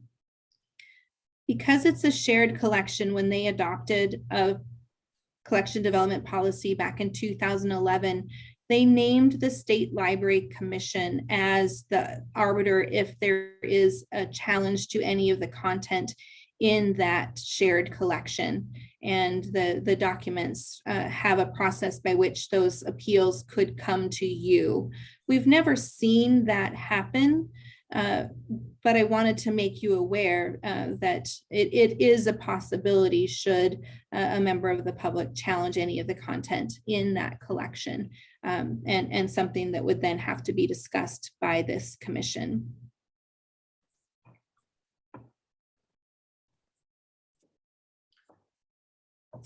Thank you, Jenny, for clarifying the role of the commission, both for these standards, public library standards, and for materials challenges. Are there any questions, any clarification needed from any of the commissioners?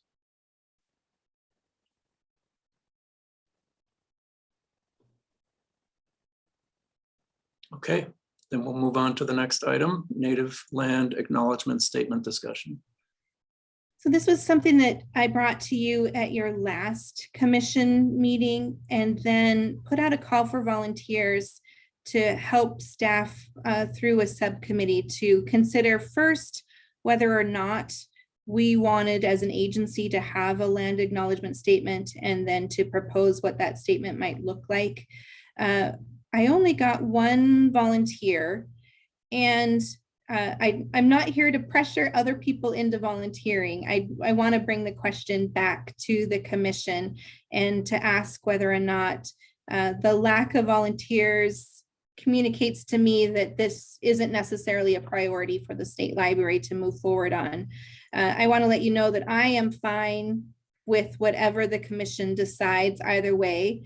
In conversations with a variety of people, I am personally torn on whether or not it would be appropriate for us to have a land acknowledgement statement. And I think that would be the first question to explore. But again, because of the lack of response, I just wanted to bring the question back one more time to this commission to ask if this is something that we should in fact pursue, or if it's something that we would rather let go of at this time.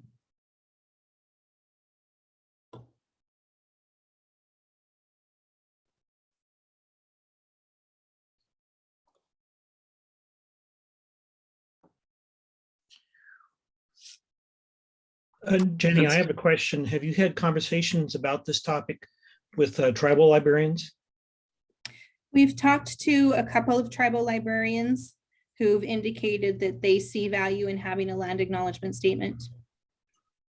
I have also talked to Misty Cool from the governor's office, and she hasn't provided any specific guidance, but said that she did not believe the state government would be adopting any kind of land acknowledgement statement at this time.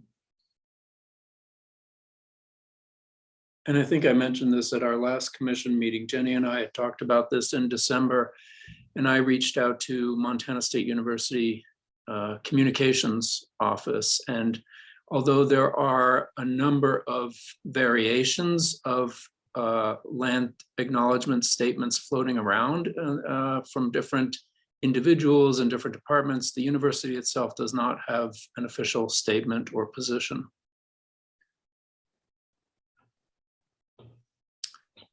Well, I had not heard one of these. I must live in a very sheltered environment.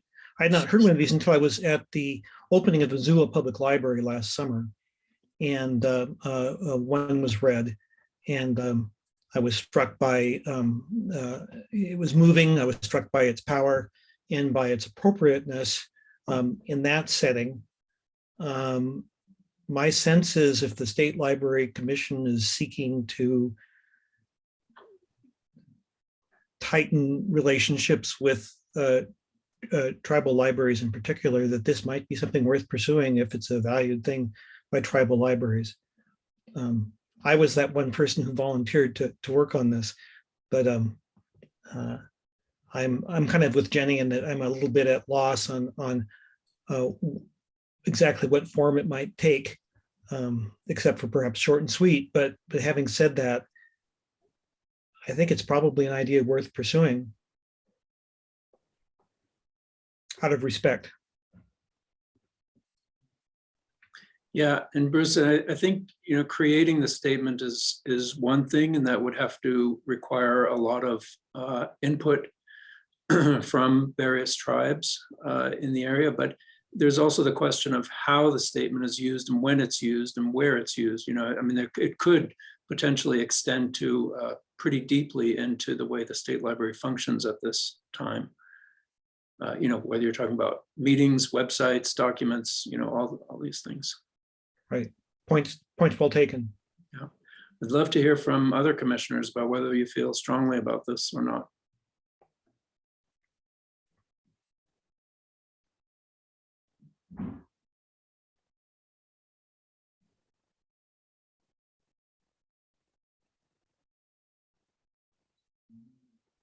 I guess nobody feels strongly about it. Well, I guess I was maybe with what Misty Cool said, that the state isn't taking isn't planning on, I guess I would almost say maybe we should follow their lead, but it's up to, I don't feel strongly either way. Well, Jenny, I think I would suggest that we just table this for now. We can certainly bring it up again at a later point if we hear more about it, if we get more requests and so forth. But I suggest we just table it for now. I appreciate that direction. Okay, moving on to the calendar review. And Genevieve, do you have those Federation meeting dates? Yes, I added those in. Yeah. Great. Excellent. So we typically try to have a commissioner attend each of the 6 Federation meetings that are spread out between March and end of April, early May. Most of these meetings now have the opportunity for both in-person and online meeting attendance. A couple of them take the form of retreats, and then the others are mostly half a day to a day long meetings. Staff will also be attending those meetings. A variety of us will be attending, representing the state library and sharing information in the form of a state library report at those Federation meetings. At this point, we're asking for volunteers to attend those individual Federation meetings. Is it okay if I do the Fort Benton one again? Then maybe we'll be able to meet in person. That'd be great, Robin. So that's the Pathfinder Federation meeting on May 4th. Great, great. And I think the first ones are in March, starting on March. Remind me, Genevieve. The 9th and 10th, and then the 11th.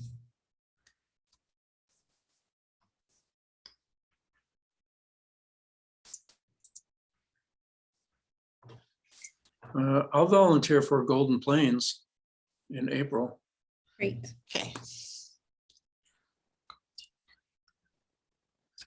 Different things happening at the same time, which Jenny, do you know if the Tamarack meeting, the Federation meeting, is a retreat that looks like a 2-day thing? I think it is a retreat, Dalton. Okay. I can certainly participate. Just even just our work itself,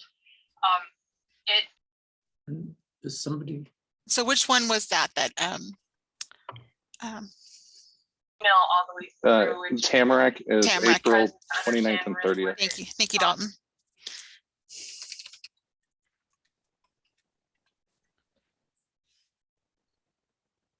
And Suzanne posted in the chat that the Broad Valley's, the actual business meeting is generally the second day. I don't know that we have the agenda yet for that meeting.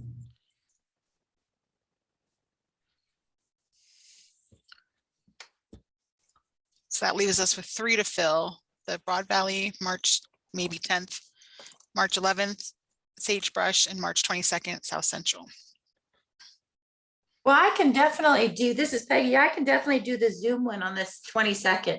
I'm a bit tied to, I watch my grandson while my daughter is a tax accountant. So I'm pretty much taken up until April 15th. But I definitely could do the Tamarack one also in Missoula.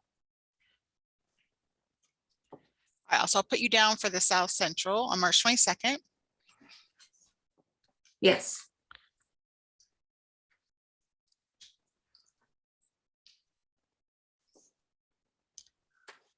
Sorry, I missed it. Are these all expected to be Zoom meetings? There will be a Zoom component to all of them. Okay.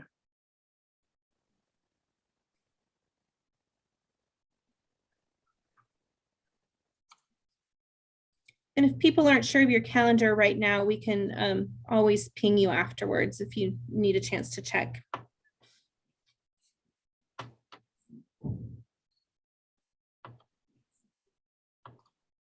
If there's a Zoom component, I could probably make another one of those ones in March.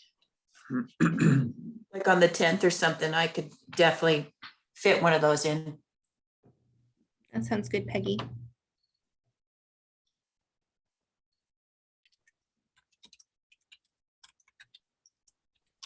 Before each of these meetings, we'll be sure and get you the agendas and also the information about the Federation review that we talked about and those questions.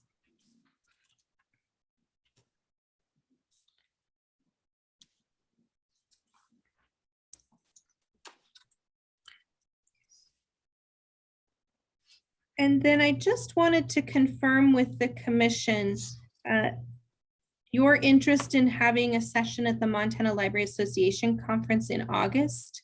We typically hold a session that we call a conversation with the commission, and we'll usually pick a subject off the top of my head. Federation review could be an appropriate topic, and have a session where people from the library community, library boards have a chance to come and visit with the commission about the topic and any other items that might be of interest to them with all of you. It's a fairly informal setting. It is part of the actual meeting conference agenda that's noticed through the conference agenda. We try to hold it the day after your commission meeting, and your commission meeting, I believe, is August 3rd there in Missoula. So it would probably be the morning of August 4th. If the commission is interested in moving forward with this session again, I would submit that session proposal to the conference planners. They're currently seeking proposals for their conference agenda at this time.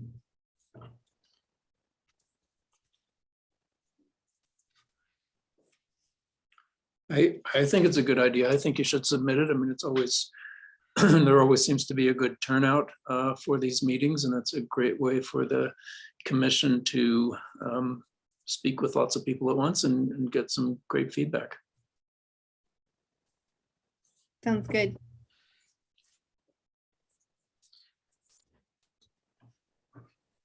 But I'm just one voice here. Any of the other commissioners? I agree. I think it would be great to be there. And I sure hope we're all meeting in person, all of us. I agree. So that would be August 4th. Is that what you said? After the August 3rd meeting? That's right. And if I'm in town in Helena, this is Kristen, I'd be happy to attend.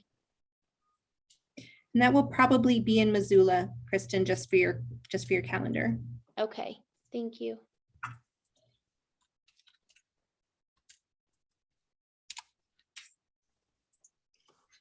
And then speaking of in-person meetings, I think we'll probably pull out a poll again for your April commission meeting. Hopefully things appear to be on a positive swing. So we'll get your sense of whether or not we want to have the April meeting in person.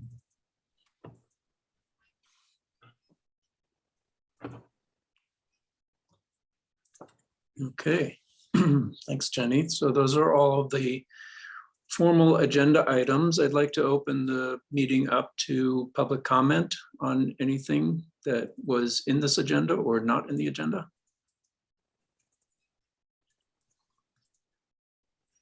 Well, I do have an item. Bruce. So if I may kind of take this and run with this. So my apologies for not volunteering to attend one of the Federation meetings. I do apologize for that, but I have to tell you, my friends, that tomorrow I'm going to mail a letter to the governor resigning my position on the commission immediately and canceling my request to be reassigned to the commission. I've actually, this obviously was not a decision I came to quickly, and I've given it a great deal of thought. I prepared a sort of a letter explaining this, and if there's no objection, I'd like to send a copy to Kenning to then forward to the rest of the commission in regards to the conversation that I hope that we're about to have. Would that be okay? That would be fine. So what brought this to a head is basically I've been watching the events up in the Flathead, and I've been very, very concerned about that, and kind of came to a realization that it was going to be difficult for me to both serve on the commission fairly impartially in regards to any topics that came up from the events that are currently occurring up at Imagine If. And I thought that the State Library is one of Imagine If's best hopes for getting the train back on the tracks, and I didn't want to be an impediment to that process in any kind of way. You know, I've been an admirer of Imagine If ever since I came to Montana. They've always had just an amazing library, world-class public library, and that's not just sort of a polite phrase. They've always been as good as it gets. They've batted way above their handicap, or whatever that is, played below their handicap or whatever. They've just been a terrific library, and it wasn't that they had a huge budget, because they've always had a relatively small budget given the size of the county and the population served. Their buildings in Columbia Falls and Kalispell and Big Fork are not adequate for the process. If the building in Kalispell actually filled up with happy patrons, it would be the fire marshal would be troubled by that. It's an old post office. They never had enough staff. I mean, they're always, I think, they're chronically understaffed. So I went up when I was on the commission. It was in February of 2018, and I went up to Kalispell and talked with Kim Crowley, who was the current director up there, to try to figure out what were they doing that was so great. And it turns out, after a morning's discussion with her and with Connie Behe and with Martha, what they had was trust. I mean, it's just that simple. I mean, there was trust amongst the staff. There was trust and considerable respect between the staff and the board. There was trust between the library and library board and the county commission. There was trust just generally between the library and the community. And so they could make mistakes, and they could try great things. And they did try great things over decades, and successively build up what I think was just one of the best public libraries in the United States, and just did remarkable things. Recent events, which I think you've had an opportunity to read about in some of the commission materials that were sent out, have sort of eroded that trust. And I was reading in a magazine a couple of weeks ago that trust is accrued in teaspoons or tablespoons and spent in buckets. And this decade's worth of trust that was built up in the Flathead was basically lost, in my view, in less than a year. It's far easier to tear things down, I guess, than build things up. I was struck that in my experience as a librarian, or as a board member, which I've been for about 15 years, counting OCLC and the State Library Commission, I've never seen a great library that didn't have a great board, and vice versa. I think that boards are the are the grease that makes it possible for really great libraries. And good, good board members are passionate about public library service and passionate about the importance of public libraries and free inquiry and right to read and something for everyone in their community. And where that doesn't happen, we get sort of a narrowing of the mission of public libraries. And that concerns me a great deal, both in the Flathead and also possibly statewide. So when Sue and my wife and I heard that there was a group, something called the Flathead County Library Alliance, that was forming up in the Flathead, that was looking for money to try to tell this story of bedrock fundamental library service for everyone, and they were looking for money. We said, well, we want to give to that because we feel real strongly about this. And I didn't feel that we could give this money to this alliance, and I could remain on the commission at the same time. So before there's a conflict of interest, I'm a jumping ship. My term was to run through the end of this year. I have no idea whether I would have been reappointed by Governor Gianforte or not, but time to jump off the ship before I cause a problem. I would like to encourage the commission to think strongly about funding, statewide funding for statewide projects. And specifically, we touched on this a little bit earlier in today's meeting on state aid. We've been getting about 40 cents per capita to support libraries throughout the state with the per capita per square mile formula. And while that 40 cents per person, I'm sure, has not been unwelcome in libraries, it's not really sufficient for the task. I don't know what would be sufficient for the task. I think that's worth looking into. My guess is somewhere around $5 per person, which would still only be about a $5 million ask. And to build a shared library services through the state that just benefited everyone. That libraries could just, they wouldn't have to make a financial decision about whether to join it. They could make sort of a service decision. And just, more ebooks, perhaps floating print collections of bestsellers and those kinds of things that are in high demand. Let's get a courier service that takes and serves all libraries, not just those who are on the interstate. Make it possible for patrons in the smallest of towns to have access to the wealth, to the plenty, to the abundance of materials in the shared catalog, and just request it as if it was a hold. Just make it possible for all Montanans to really enjoy what's possible with that great library service that our Lsda sort of reviewers complimented us on the other day. I'm so grateful for the opportunity I've had to serve the state of Montana and to work with you, the commission, and to work with the state library staff. I can't say enough good things about the state library and Jenny. She's just terrific, just one of the best, if not the best, state librarian in the nation. And we do have an extraordinary staff. I mean, dedicated as a word just didn't go far enough for me. I just think that they're just terrific.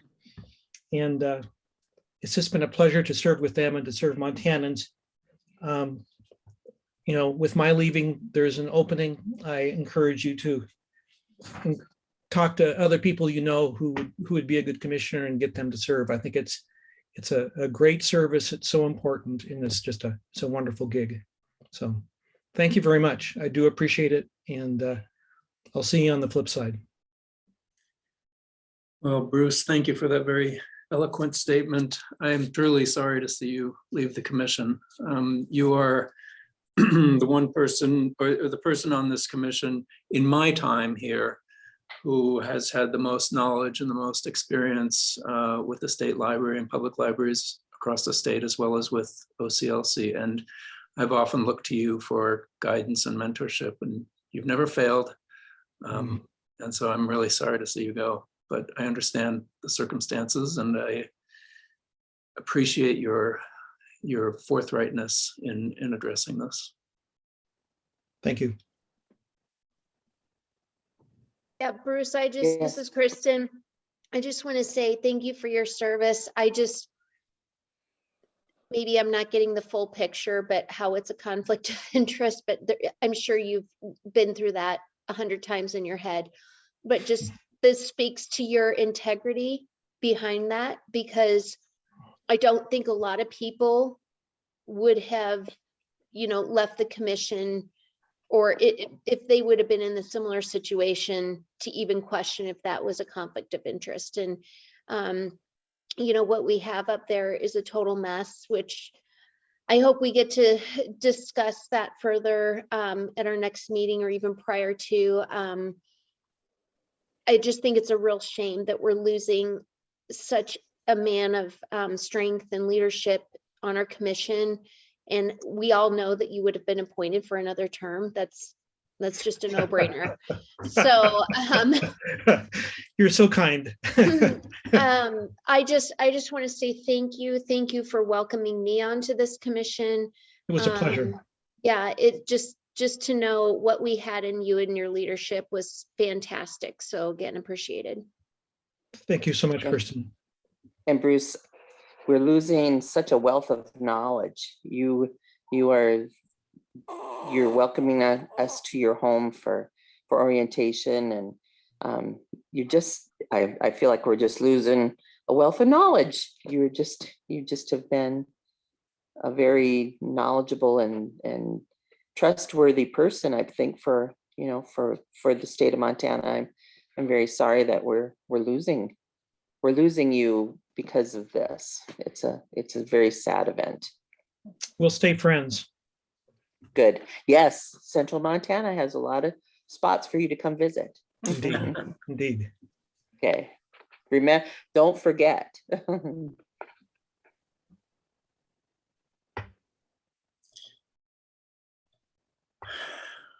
Well, on that note, any other public comment?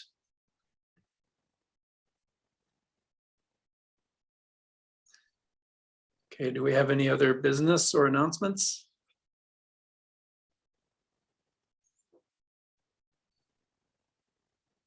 Then if I had a gavel, you'd hear me bring it down, because I will adjourn this meeting. Thank you all very much for your participation today.